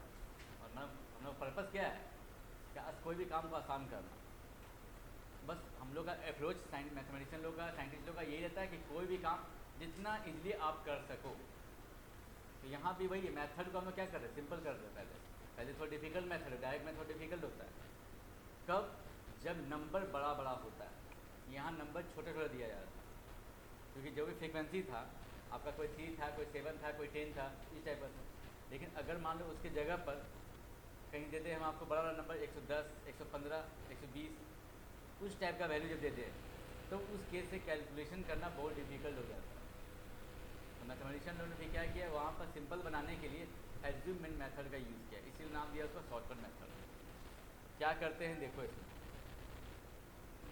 जैसे मान लो पहले इसमें देखो एज्यूमेंट मेथड जो ले रहे हैं, एज्यूमेंट मेथड में करना क्या होता है, डेविएशन निकालना है। जैसे देखो बताते हैं, पहले इंडिविजुअल चीज़ में देखो, हर बार हम यही सीरीज लेंगे 3 बार, इंडिविजुअल सीरीज में बताएंगे, फिर डिस्क्रीट में बताएंगे, फिर ग्रुप में बताएंगे। तो पहले हम एज्यूमेंट मेथड का एप्लीकेशन इंडिविजुअल सीरीज में कर रहे हैं। जैसे सपोज करो कि एक्स आई का ग्रुप आपको दिया गया, मान लीजिए ये 110 है, 15 है, मान लीजिए 212 है, ठीक है। इस टाइप से ले लिए, कुछ भी रेंडम एक और ले लें, ठीक है। फ्रीक्वेंसी तो है नहीं, ऐसे तो डायरेक्ट देखा जाए तो इसको सिंपली आप सबको जोड़कर और 5 से डिवाइड कर, क्योंकि फ्रीक्वेंसी इसमें रहता नहीं है। तो फ्रीक्वेंसी नहीं रहने का मतलब क्या है कि सब एक एक बार है, 110 भी एक बार है, 115 भी एक बार है, तो सबको जोड़ सकते हैं, डिवाइड बाई 5 कर सकते हैं। लेकिन हम इसको भी सिंपल बना सकते हैं, अगर हम इसमें मिडिल लेवल में किसी बीचों बीच को ए मान लें। मतलब ए क्या होता है, इसको एज्यूम्ड मीन इसी को कहा जाता है। शॉर्ट में ए क्यों लिखते हैं, क्योंकि ए से स्पेलिंग स्टार्ट होता है। एज्यूम्ड मीन मतलब हम मान क्या रहे हैं, मीन मान रहे हैं। मीन टारगेट तो मेरा मीन ही फाइंड करना, लेकिन वो जो मीन जो हम फाइंड करना है लास्ट में, वो एक्चुअल मीन होता है, वो रियल मीन है उसका। और ये हम लोग अपने मन से मान लिए, रेंडमली किसी को भी मान लिए मीन, इसीलिए नाम दिया गया एज्यूम्ड मीन मेथड। कि आप किसी को पहले स्टार्टिंग मान लिए मीन, जबकि एक्चुअल मीन वो नहीं है, और हमने मन से मान लिया कि ये मेरा मीन है 212। लेकिन ये एज्यूम्ड मीन जरूरी नहीं है कि आप इसी में से किसी को माने।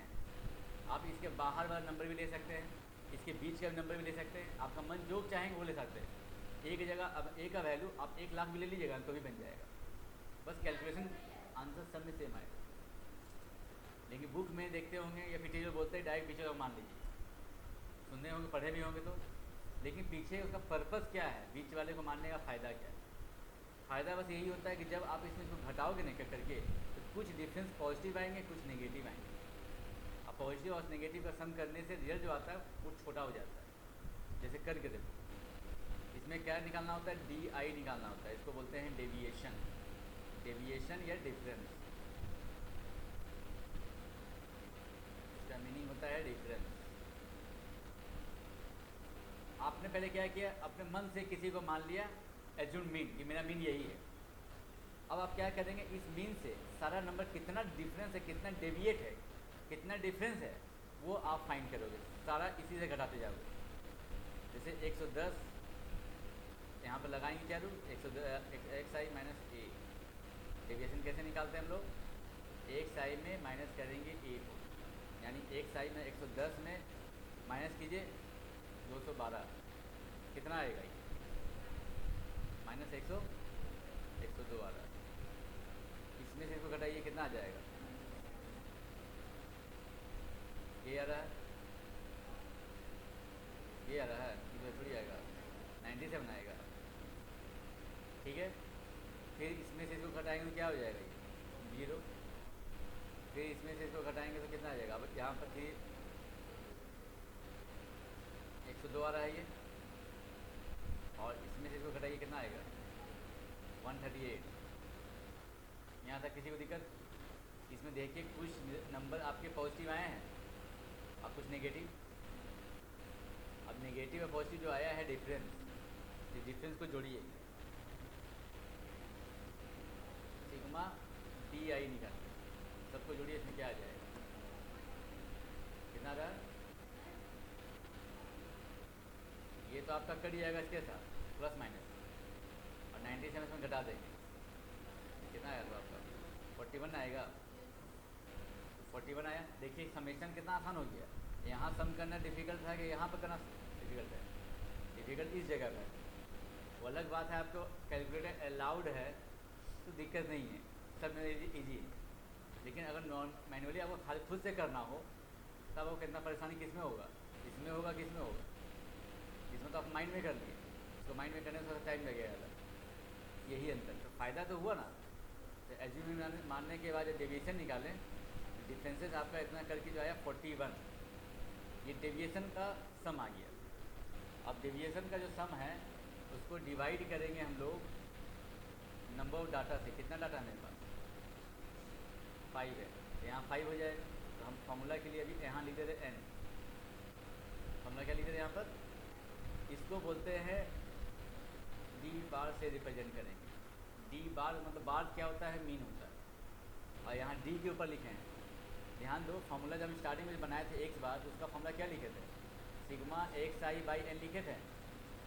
जब एक्स का वैल्यू का सम करते हैं और एन से डिवाइड करते हैं तो उसको हम डिनोट करते हैं एक्स बार से, और एक्स बार ही आपका एक्चुअल मीन है। एक्चुअल मीन क्या है, एक्स बार, यानी आपका टारगेट किसी को निकालना है, क्वेश्चन कोई भी रहे आपको यही निकालना है। यहाँ पर हम डी बार से इसलिए रिप्रेजेंट किए क्योंकि यहाँ डी आई है, एक्स आई नहीं है। तो यहाँ में मीन जो निकल रहा है वो डेविएशन का मीन निकल रहा है, एक्चुअल मीन नहीं निकल रहा।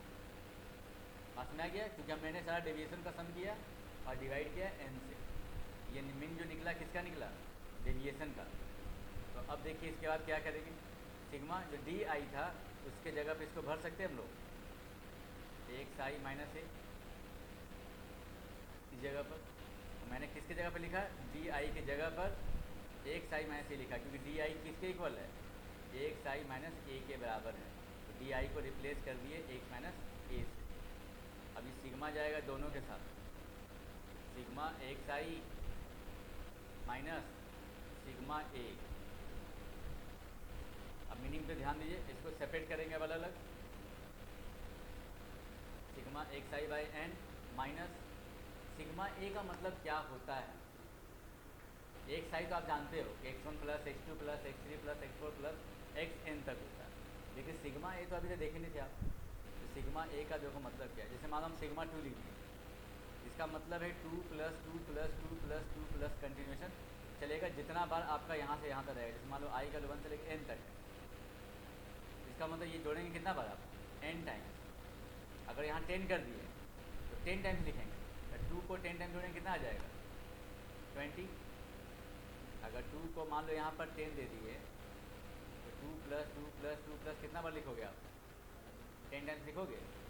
अगर सपोज करो, फिर सब और एग्जाम्पल दे देना है, सिग्मा 3 लिख दिए और यहाँ लिख दिए आई का वैल्यू 1 से लेकर 5 तक।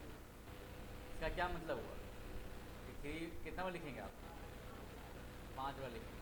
कितना आंसर आ रहा है, 3 इंटू 5 के बराबर है, देखो तो। और 3 को 5 से जोड़िए, चाहे 3 को 5 से मल्टीप्लाई कीजिए। यहाँ भी वही बात है ना, अगर 10 है तो 2 को 10 बार जब लिखोगे आप 10 टाइम्स, तो 2 इंटू 10 ही कर दो डायरेक्ट। 2 को 10 में जोड़िएगा कितना आएगा, 20 आएगा, और 2 इंटू 10 भी 20 आता है। इसका मतलब है यहाँ पर जो नंबर आ रहा है 2 के बगल में, वो ऊपर वाला नंबर आ रहा है ये। यहाँ भी ध्यान से देखिए 5 कौन सा आ रहा है, ये आ रहा है। तो यहाँ पर n कितना है पावर में, इस जगह पे कितना है, n है। मैंने अभी क्या बोला था, जब तक कुछ नहीं लिखा हो समझना आपको n है यहाँ पर। फार्मूला जब तक बनाएंगे तब तक n समझना है। क्वेश्चन में 10 होगा 5 होगा अलग बात है, लेकिन जब फार्मूला बना रहे हैं तो उसमें समझना आप लोग यहाँ पर n है। यहाँ पर इसका रिजल्ट कितना आ जाएगा, n इंटू ए आ जाएगा। और n को हम क्या किए, इसके साथ एक बार अलग और एक बार इसके साथ अलग अलग करके देख लो यहाँ पर। अब ये क्या है आपका, यहाँ तक क्लियर हुआ तुम अच्छे से। चलिए ये बताओ कौन सा ये हम क्या किए, पहले देख तो फिर से देखना, टेंशन की जरूरत नहीं है, आराम से समझो। जहाँ समझ नहीं आएगा वहाँ पूछना है। लेक्चर सब्जेक्ट तो है नहीं, अब क्या बोले तो 10 बार पूछना पड़े पूछिए, और समझने पे ध्यान दीजिए। कोई ज़रूरी नहीं है कि एक बार सर बोल दिया समझ में आ जाए आपको, 4 बार समझ में आएगा, 5 बार समझ तो आएगा ही। तो धीरे धीरे कोशिश करते रहना है। डी आई को मैंने क्या लिखा, एक्स आई माइनस ए लिखा, क्यों, क्योंकि डी आई मेरा किसके बराबर है, एक्स आई माइनस ए के बराबर होता है। मैंने इसको पहले रिप्लेस किया इससे, बाहर सिग्मा था, सिग्मा रहने दी, अब सिग्मा को दोनों में डाल दिए, सिग्मा इसमें भी आएगा और सिग्मा ए के साथ भी आएगा, तो वही अलग अलग किए यहाँ पर। फिर जब अलग किए तो फिर नीचे एन लिख दिए। फिर इसके बाद हम क्या किए कि सिग्मा ए का क्या मतलब होता है वो आपको समझा देते हैं। सिग्मा ए अब यहाँ 2 हो सकता है, 5 हो सकता है, 7 हो सकता है, क्वेश्चन पे डिपेंड करेगा। जैसे यहाँ पर ए क्या है, 212 है, बस में आ गया अच्छे से। तो आपको ए की जगह पर यहाँ पर 212 लेना पड़ेगा।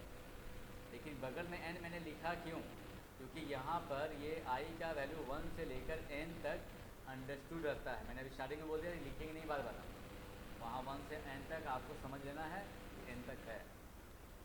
तो जब n है तो इसका मतलब मैंने क्या समझा कि जब i का 1 से लेकर 10 तक है सीमा के ऊपर, और यहाँ 2 है, इसका मीनिंग क्या हुआ, 2 2 2 2 कितना बार जोड़ रहे हैं आप, 10 टाइम। 2 पर 10 टाइम जोड़ेंगे तो कितना आ जाएगा, 2 इंटू 10 होगा। उसी तरह से दूसरा एग्जांपल क्या दिए कि अगर मान लो i का 1 से लेकर 5 तक 3 है, तो 3 3 कितना हो रहा है, 5 बार, 3 इंटू 5 लिख सकते हैं। तो जो नंबर है यहाँ पर वो और इसको दोनों मल्टीप्लाई कर लिखे ना यहाँ पर, 3 इंटू 5, 2 इंटू 10, देखिए हम उसी तरह से n into A N A, और यहाँ पर ये एन एन कर दिया जाएगा। नेक्स्ट इधर क्या आ गया, एक्स बार माइनस ए आया, और इधर क्या था लेफ्ट में डी बार, जो देखिए ऊपर यहाँ लिखे थे डी बार, इसी में लिख रहे बार बार यहाँ पर डी बार डी बार। इधर को सॉल्व करते जा रहे हैं, इधर डी बार लिखते जाएंगे हर बार।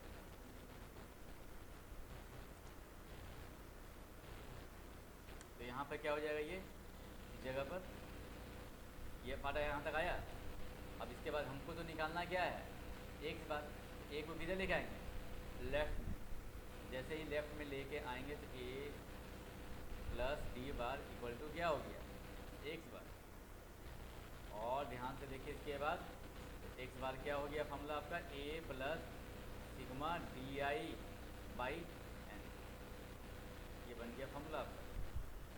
लेकिन ये किसके लिए फॉर्मूला है, इंडिविजुअल सीरीज के लिए।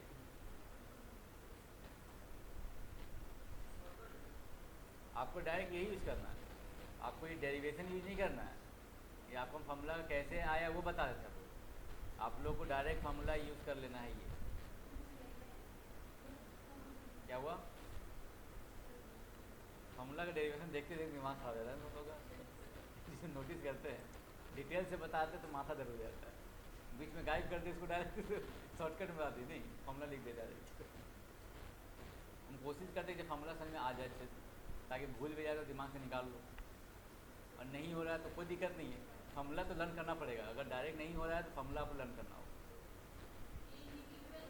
ये इंडिविजुअल सीरीज का फार्मूला हो गया, ठीक है। इंडिविजुअल सीरीज का ये आपका हो गया शॉर्टकट मेथड। देखिए इसको करके देखो, सॉल्व भी कर लो, लास्ट में कितना आएगा। ए का वैल्यू कितना था, 212 था, और सिग्मा डी आई कितना आया था 41, और एन कितना था 5। इसको कैलकुलेट कीजिए कितना आ रहा है, 8.2 जोड़ देंगे इसमें, 220 कितना आ रहा है देखो तो,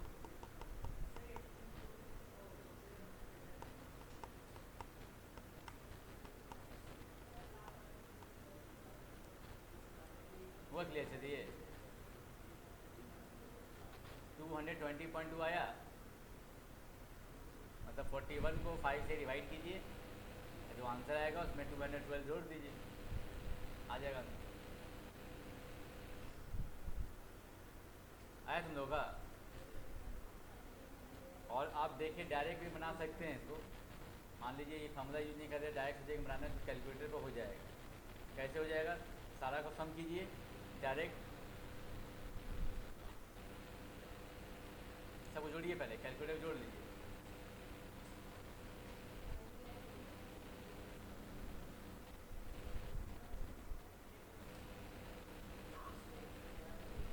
आया? फिर 5 से डिवाइड कर दीजिए, आया सेम। यही है, डायरेक्ट भी निकाल सकते हैं आप, सारा जोड़ दीजिए अब बाई एन। वो डायरेक्ट मेथड जो था आपका, ये दूसरा मेथड है, शॉर्टकट मेथड।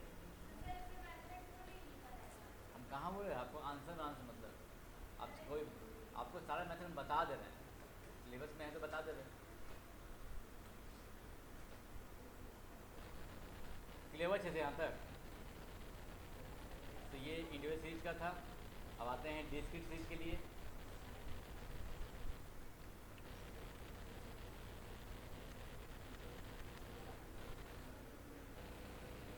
मतलब अगर आपको देखिए फार्मूला डेरिवेशन तो एग्जाम में आने वाला है नहीं, आप लोगों को सिर्फ दिमाग में क्या रखना है कि क्वेश्चन जो दिया रहेगा उसमें डेविएशन निकालना है, सिग्मा डी आई आ जाएगा, एन तो पता ही है 5 है यहाँ पर, सिर्फ डायरेक्ट आपको ये फार्मूला लिखना है और भर देना।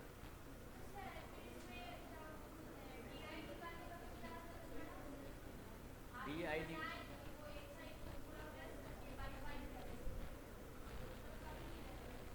ये हम इसलिए बताएं कि ये दूसरा मेथड ये भी होता है, ये दूसरा मेथड, इसका नाम है शॉर्टकट मेथड।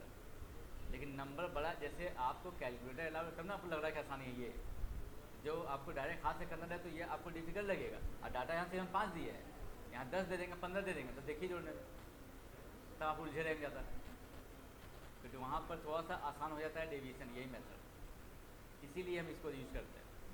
यहाँ से 5 डाटा दे के एग्जाम्पल से समझा रहे, सिर्फ इतना छोटा देगा नहीं, देता बड़ा है।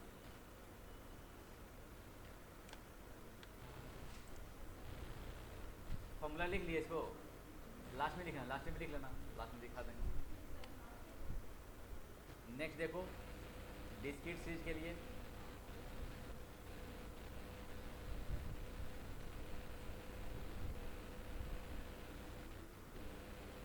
डिस्क्रीट सीरीज में क्या क्या रहेगा, एक्स आई के साथ एफ आई भी रहेगा।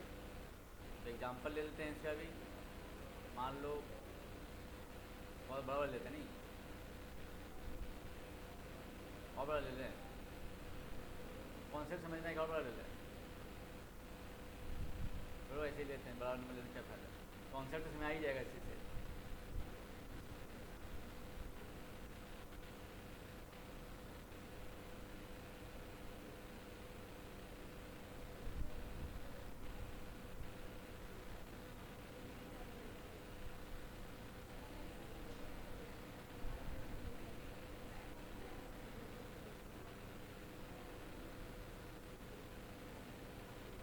ये देखो एक्स आई ले लिए और एफ आई ले लिए, अब डिस्क्रीट सीरीज में समझिए कैसे करना है।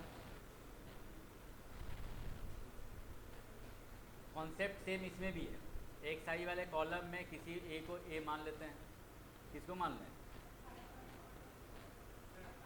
18 को मान लें, ठीक है ले लो।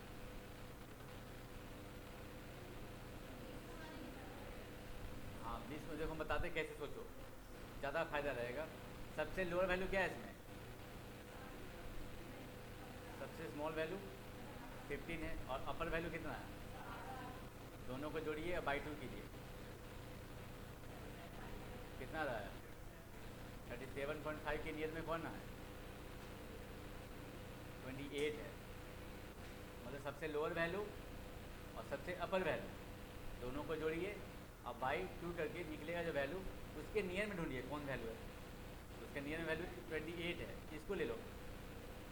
इस तरीक़ा से ए एज्यूम करना थोड़ा आसान रहेगा। ऐसे आप 18 लेके भी सॉल्व करें तो कोई दिक्कत नहीं है, आंसर आ ही जाएगा। बस छोटे क्लास में जैसे पढ़े हैं कि बचपन में कि बीच में किसी को ए मान लीजिए, वो आप लोग का एक मेथड पढ़ते चले आए, लेकिन रियल मेथड वो नहीं होता। मेथड होता है ये, मिडिल वैल्यू प्लस अपर वैल्यू दोनों को जोड़िए बाई 2। एक माइंड सेटअप होता है ना, बचपन में सर ऐसे बताया कितना सिंपल लगता था, है कि नहीं? रियल तरीका से पढ़ना जरूरी है ना आप लोगों को। अब अपर क्लास में आ रहे तो थोड़ा सा सही तरीके से पढ़ना होगा। चलिए देखिए, फिर आगे 28 को ले लिए हैं ए, तो निकालना क्या है यहाँ पर, डेविएशन पहला काम, तो डी आई निकालिए। डी आई कितना आएगा पहला, 15 माइनस 28, बताओ कितना आएगा? फिर 20 माइनस -8 -10, फिर कितना आ जाएगा? ठीक है, आ गया यहाँ तक। अब डी आई से फ्रीक्वेंसी है, तो पिछले वाला क्वेश्चन में फ्रीक्वेंसी नहीं था, देखिए इसमें तो फ्रीक्वेंसी है, तो आपको फ्रीक्वेंसी के साथ इसको मल्टीप्लाई करना होगा, यानी ए एफ आई डी आई निकालना होगा। कितना आ जाएगा? -52 -16 और ये 64। यहाँ तक क्लियर हुआ अच्छे से? अब क्या करना है, सब एफ आई डी आई को जोड़िए टोटल। कितना आ गया? -14 आया। और फ्रीक्वेंसी का सम कितना आ रहा है? ये 16 आ गया। ठीक है यहाँ तक। और सिग्मा एफ आई डी आई भी निकल गया और सिग्मा एफ आई भी निकल गया। अब देखिए फॉर्मूला का डेरिवेशन बता दें फिर से। नहीं नहीं सर, फॉर्मूला का डेरिवेशन डायरेक्ट लीजिए फॉर्मूला। तो आप तो तुम लोग बनाना तो ऐसे ही है एग्जाम में, फॉर्मूला डायरेक्ट बता दे रही है।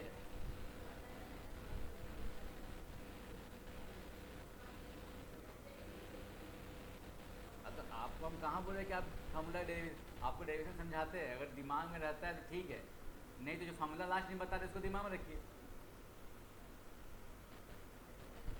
और जिसका जिसका दिमाग में सेट हो जाता है वो दिमाग में रख लो। हम डेरिवेशन बता देते साइड में। हाँ जो देखो, आप लोग खाली फॉर्मूला लिख लीजिए, अब डेरिवेशन सब बता देते कैसे आए। देखिए जैसे यहाँ पर जब हम निकाले थे डी बार निकालेंगे, फिर उसी तरीक़ा से सिग्मा एफ आई डी आई जो है, सिग्मा एफ आई इसको डी बार से रिप्रेजेंट करेंगे, क्योंकि मीन्स को कैसे रिप्रेजेंट करते थे हम लोग, सिग्मा एफ आई एक्स आई से, अब आई सिग्मा एफ आई, यही नहीं पढ़े थे हम लोग, डिस्क्रीट में तो यही पढ़े थे हम लोग। ठीक है, अब यहाँ पर डी आई है तो आपको डी बार से रिप्रेजेंट करना पड़ेगा, और इससे यहाँ कैसे पहुँचेंगे वो देखिए। डी आई की जगह पर लिखेंगे एक्स आई माइनस ए, सेम तरीके से। उसके बाद इसको 1/1 मल्टीप्लाई कर लेंगे इसी तरीके से। मल्टीप्लाई नहीं बोलते इसको, फ्रीक्वेंसी के साथ सिग्मा के साथ अटैच करने बोलते हैं। इसके साथ इसको अटैच कर दिया, फिर इसको भी कर देंगे इसके साथ।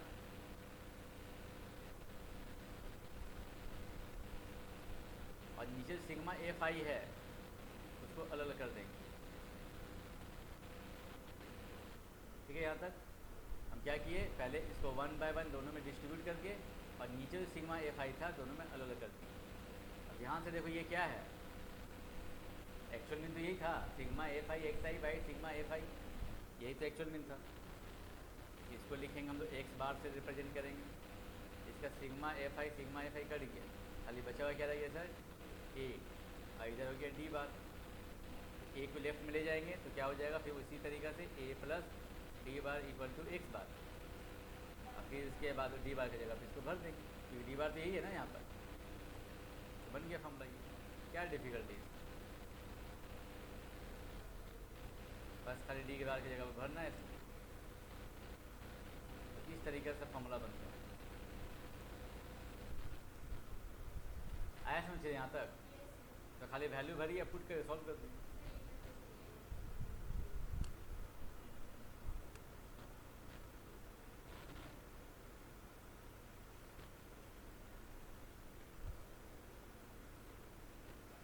इसका लास्ट में फ़ोटो, एक कोई बच्चा फ़ोटो लेकर ग्रुप में डाल देना। हाँ फोटो ले लो ना अभी लास्ट में, अपलोड बैठ के, क्योंकि उसके चक्कर में रहेगा, बैठे अपलोड होते रहता है। बैठ के करवा लेगा अलग बात है विनय से, अपलोड करके हम बैठ थोड़ी अपलोड करते, करता तो वही ना है। तुमको आता है करने इसमें अपलोड? तुमको नहीं आता तो विनय को बोलना पड़ेगा। हो गया?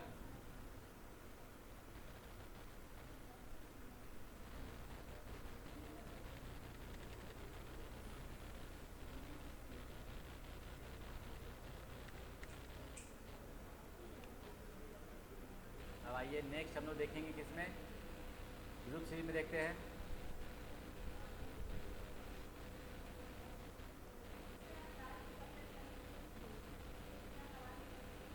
कितना पढ़ाते हैं मतलब?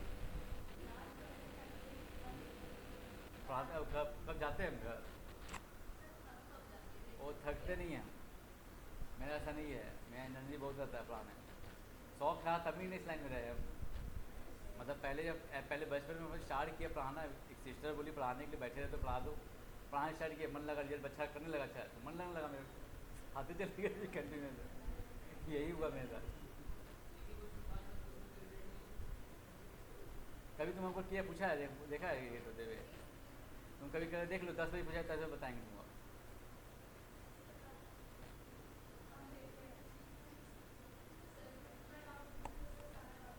आज तक मेरा ऐसा कभी नहीं है कि आज तक, विनय तो खुद मेरा स्टूडेंट है तुम लोग का। और इससे पहले कितना बड़ा स्टूडेंट पढ़ के सब इंजीनियरिंग करके चला गया सब करके, तुम लोगों का बच्चा लोग बहुत आगे चला गया। बोल रहे तुम लोग का बैच के यहीं पर पढ़ कर एक बच्चा 8 पोजीशन लाया था धनबाद में, एक बच्चा लाया है आपका, मतलब रिजल्ट अच्छा से दिया है वो लोग। और नहीं पढ़ने वाले बच्चा भी समझाते यही थे बस, तुम शुरुआत में पहले क्लास एक ही समझाते थे तुम लोग आकर। क्या समझाए थे कि बनाइए जितना जितना परफेक्ट है, आप 50 क्वेश्चन नहीं बनाइए, परफेक्शन मेंटेन रखिए, मेरी गारंटी आप एक और निकल जाएगा। तो अगर ज़्यादा चक्कर में रहा कि नहीं थोड़ा सा तुक्का मार लेते हैं, क्या होगा देखा जाएगा। वैसे बच्चे जो डिजर्व करता था पास होने, बच्चा फेल हो गया। तो फिर पूछते थे क्यों फेल हो गया बाबू, ऐसा तुम्हारा लाइक तो था नहीं तुम, तो बोला सर तुक्का मार दिया था, और फिर समझा गया अच्छे से। अंदाज मारने से नहीं चलेगा यहाँ पर, आपको 50 आता है 60 बनेगी, 50 आता है 50 बनेगी। क्योंकि ज़्यादा गलती होगा, उन लोगों को दिख जाता है कि आपके अंदर कॉन्फिडेंस का कमी है, आपको पता भी नहीं चलेगा, आप मैथ्स में फेल कर देगा। और किस सब्जेक्ट में फेल ज़्यादा करेगा? जिसमें आपका कॉन्फिडेंस कम दिखेगा। अकाउंट्स में कम दिखेगा, ज़्यादा खटेगा ना, अकाउंट्स में फेल कर देगा। और ज़्यादा बच्चा डरता है किसको है? अकाउंट्स में और इसी में डरते रहता है, जिसका थोड़ा सा वीक पॉइंट रहता है जहाँ पर। इसीलिए गलती से भी काम ऐसा मत कीजिएगा कि ज़्यादा बनाइए, आप बनाइए 50, बस परफेक्ट बना के आइएगा एकदम। एक भी गलत लगे कोशिश कीजिए, गलत ना ही हो, बेटर है।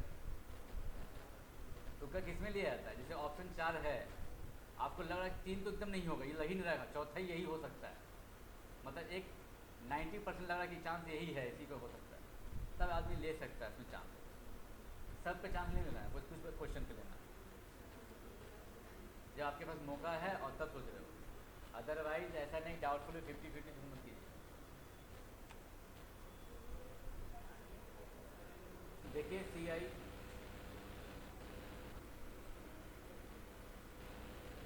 अब यहाँ पर CI इंटरवल लेते हैं, जैसे 0 से 5, 5 to 10, 10 से 15, 15 से 20,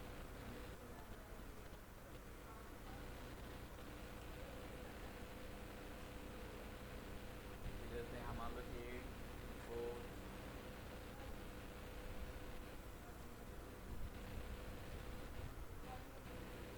ठीक है।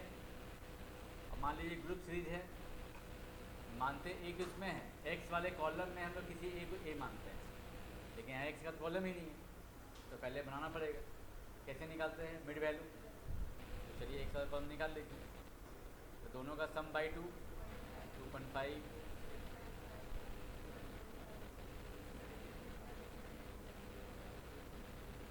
ठीक है। अब इसमें हम लोग को बीच में किसको मानेंगे?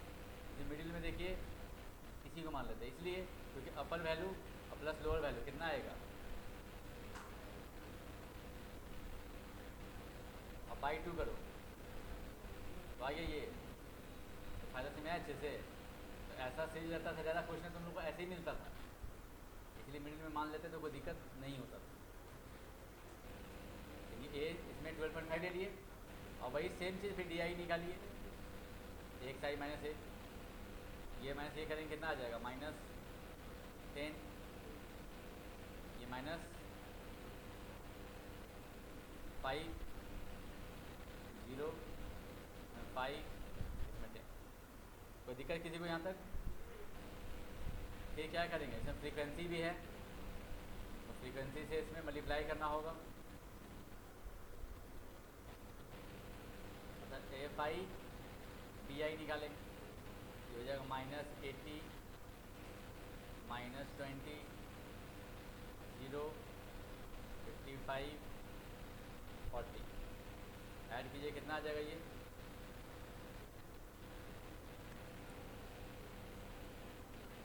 -5 वाला है। हाँ ठीक है, आपको फॉर्मूला तो पता ही है, इसमें क्या करना है। फॉर्मूला क्या है, ए प्लस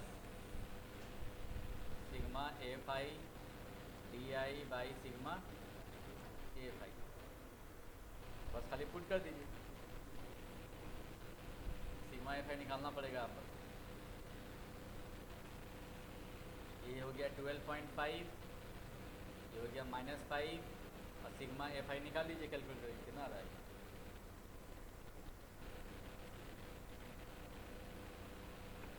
12 + 7, 19, 30, 34, यहाँ 34 डाल दीजिए, बस सॉल्व कर दीजिए, हो जाएगा ये अच्छे से। इसके बाद नेक्स्ट देखा जाए क्या, -10, एक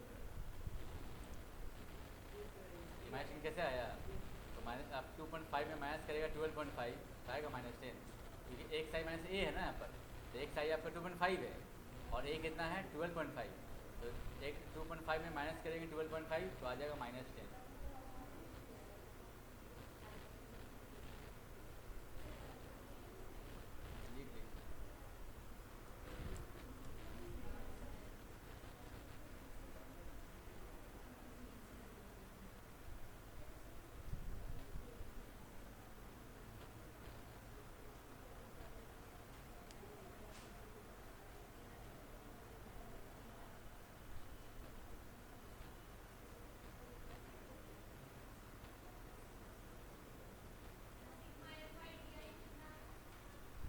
सिग्मा एफ आई डी आई -5 आया,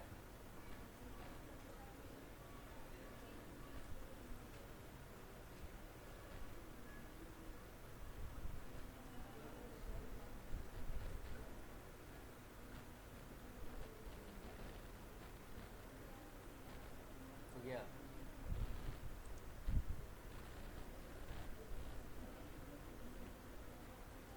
अब लास्ट मेथड देख लिया जाए, स्टेप डिवीजन मेथड।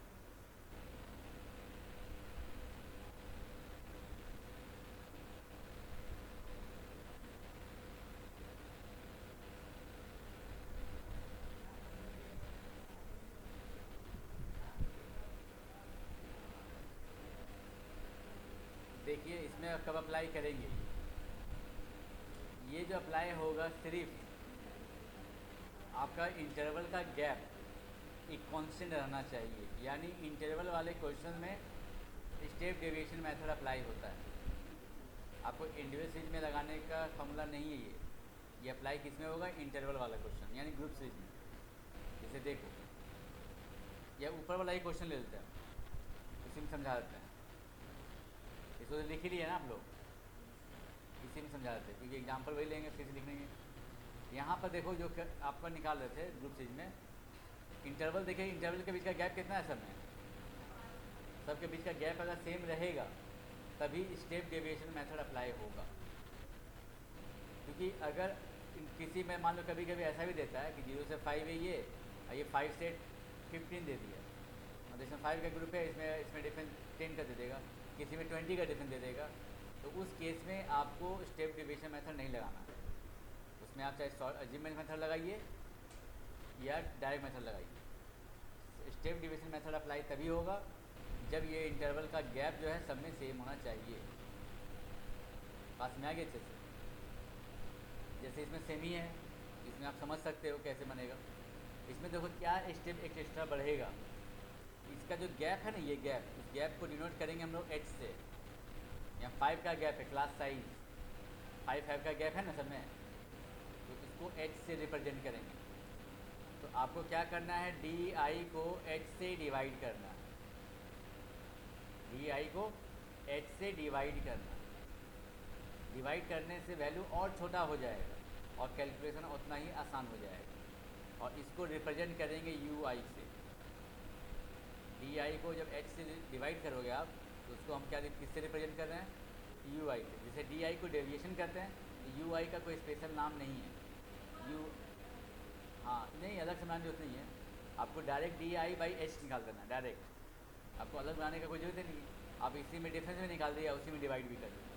अब जैसे मान लो एच कितना है, इसमें 5 है ना, इसको 5 से डिवाइड कीजिए, कितना आएगा यहाँ पर 2 आएगा। इसको 5 से डिवाइड करेंगे तो यहाँ पर 1 बन जाएगा, -1 जीरो ही रहेगा। ये कितना आ जाएगा, मतलब जो वैल्यू था पहले कितना था वैल्यू यहाँ पर, पहले यहाँ 10 था और यहाँ 5 था। तो 10 आपको -10 को अगर -10 को अगर 5 से डिवाइड कीजिएगा कितना आएगा, तो वही यहाँ -2 लिखना है। यहाँ था -5, -5 को डिवाइड करेंगे 5 से तो कितना आ जाएगा, -1, जीरो हो जाएगा। ये क्या हो जाएगा, ये 1 हो जाएगा, एंड ये कितना हो जाएगा, 2 हो जाएगा। दोनों के रेज करके लिख देते हैं, यहाँ 1 हो जाएगा, यहाँ 2 हो जाएगा। ये हो गया यू आई, यानी डी आई बाई एच निकालेंगे डायरेक्ट। और जो यू, ये जो सीरीज आया है कॉलम, ये यू आई का है। अब देखिए नंबर छोटा छोटा हो गया, तो अब इसका मल्टीप्लिकेशन एफ के साथ करना है। जैसे पहले डी को करते थे ना एफ के साथ, अब यू को करेंगे। तो यहाँ आएगा एफ आई यू आई, इसको भी इरेज कर देते हैं यहाँ पर। ये कॉलम जो हो जाएगा आपका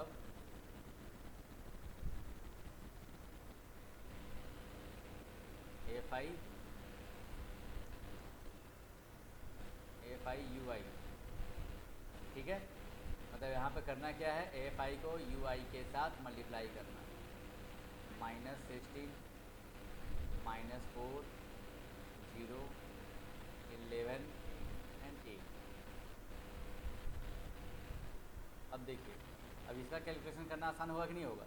पहले जो नंबर आया था एफ आई डी आई, उससे भी छोटा हो गया। तो स्टेप डिवीजन मेथड सबसे सिंपल हो जाता है, लेकिन ग्रुप सीरीज के लिए, क्योंकि ये अप्लाई आपका डिस्क्रीट में या इंडिविजुअल में अप्लाई नहीं होता, ये अप्लाई डायरेक्ट हम लोग इसी में करते हैं। तो देखिए कितना आ जाएगा, -20 आ जाएगा आपका, ये तो -1 आ गया। ये हो गया सिग्मा एफ आई यू आई, ठीक है। पहले फॉर्मूला लिख देते डायरेक्ट और उसके बाद डेरिवेशन डालते। तो डी आई जो निकालेंगे बाई एच करते जाना साथ साथ, डिफरेंस निकाल के 5 से डिवाइड कर, डिफरेंस निकाल के डिवाइड कर देंगे 5 से, अलग फॉर्मूला डालना नहीं पड़ेगा। तो इसका देखिए फॉर्मूला क्या है,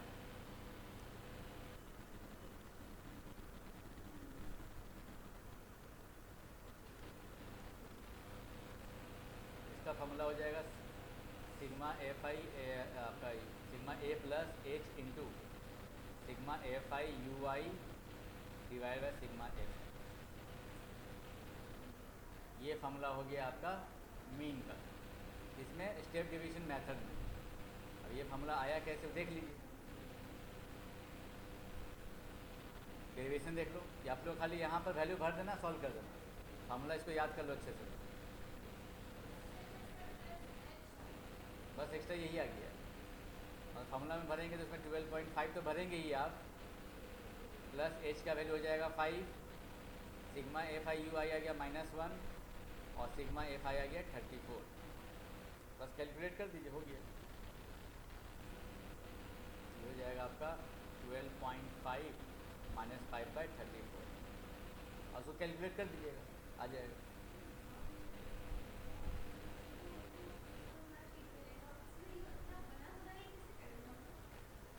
देखिए एक बात आते हैं, कॉलम तो दिया रहेगा ही आपको, 4 से 5 6 डाटा ही देता है, वहाँ बड़ा बड़ा नहीं देता है।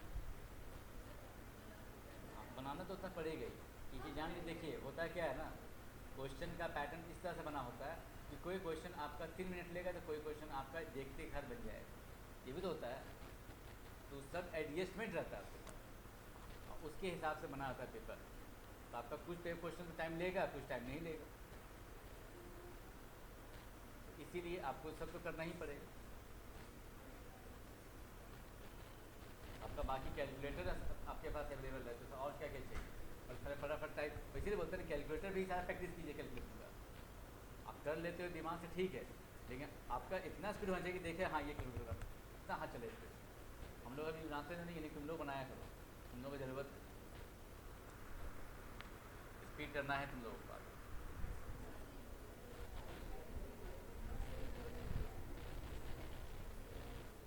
चलिए लास्ट डेरिवेशन बताते हैं कैसे आया फॉर्मूला।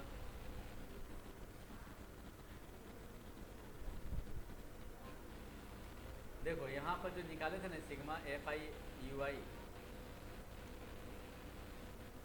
अगर उसको डिवाइड करेंगे सिग्मा एफ आई से तो इसे क्या निकल जाएगा, इसको डिनोट करेंगे यू बार से।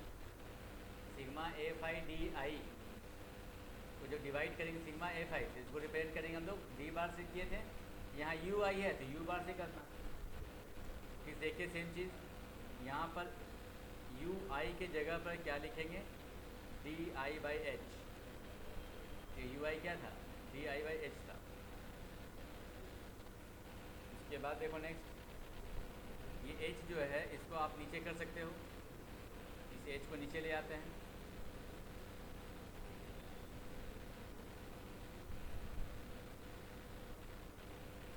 और उसके बाद फिर वही डी आई को भी चेंज कर दीजिए, एक्स आई माइनस ए। और ये तो इंटू में है, इधर क्या है यू बार है जो था आपका साइड में। इस एच को क्या करेंगे क्रॉस मल्टीप्लाई करके इधर भेज दो, बन जाएगा एच यू बार सिग्मा, यहाँ जो बचा हुआ है इसको 1/1। हाँ डायरेक्ट निकाल सकते, जो फार्मूला में लिख दिया डायरेक्ट यूज करना आपको। ये हम बता दें कैसे ये फार्मूला आया है वो बता दे रहे हैं आपको। इसको भी उसी तरह से 1/1 मल्टीप्लाई किए, फिर इसको सेपरेट कर देंगे। यहाँ से देखिए ये वापस आ गया मीन, एक्चुअल मीन, ये तो कट जाएगा इसके साथ। इधर आ गया एच यू बार, फिर ए को लेफ्ट में ले आओगे,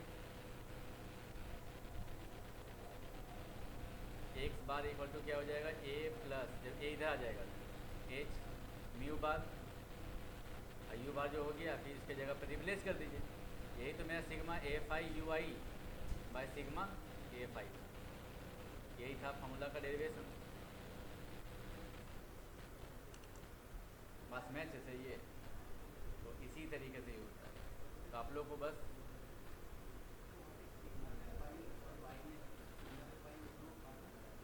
सिग्मा एफ आई कौन सा बोल रहे हो,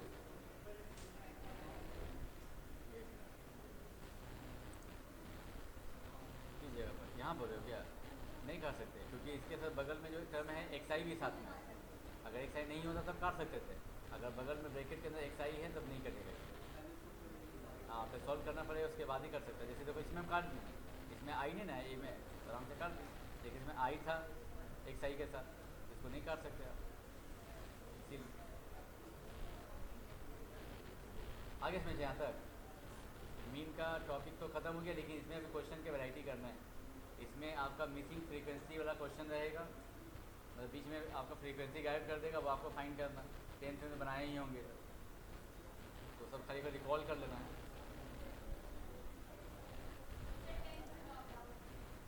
वो लॉकडाउन था।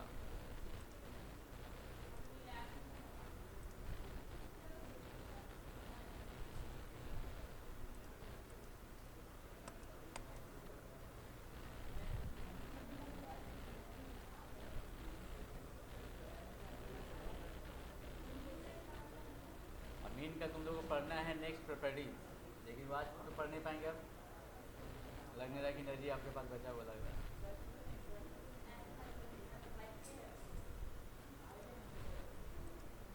लेकिन मेन का प्रॉपर्टीज बहुत इंपॉर्टेंट है, बिना प्रॉपर्टीज़ के जो क्वेश्चन प्रॉपर्टी बेस्ड रहते हैं।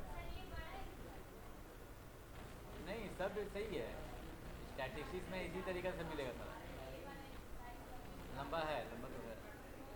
अभी वो तो अभी तो आप मीन ही पढ़ रहे हो, अब मीन में अभी खाली मीन का सारा मैथड बताया तुमको। नेक्स्ट क्लास में इसका प्रॉपर्टी पढ़ाएंगे और उसके बाद फिर आप घुसेंगे दूसरा टॉपिक में, तब मीडियन घुसेंगे। मीडियन का वैसे ही है, मोड का भी है।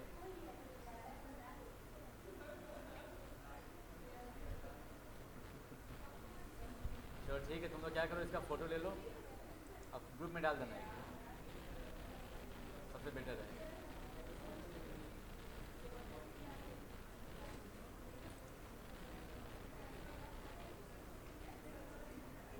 इधर से लो, इधर सुनो, इसको बोलो फ़ोटो ले लेगा, फ़ोटो लो इसका, लेके सारा ग्रुप में डाल दो इसका।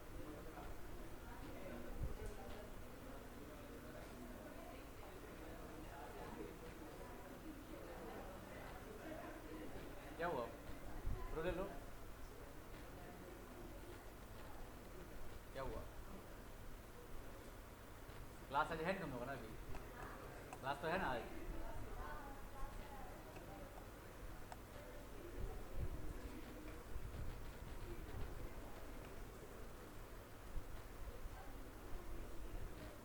भैया चलो लेते जाओ, फटाफट लेते जाओ, स्पीड से लेते जाओ।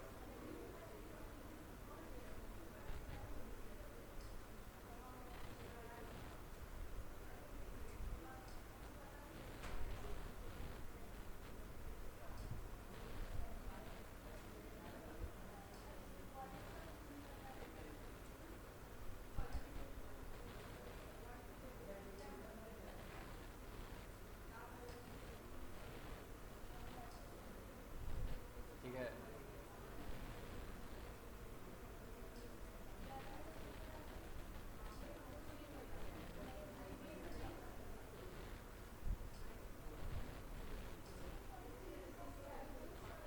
ठीक है,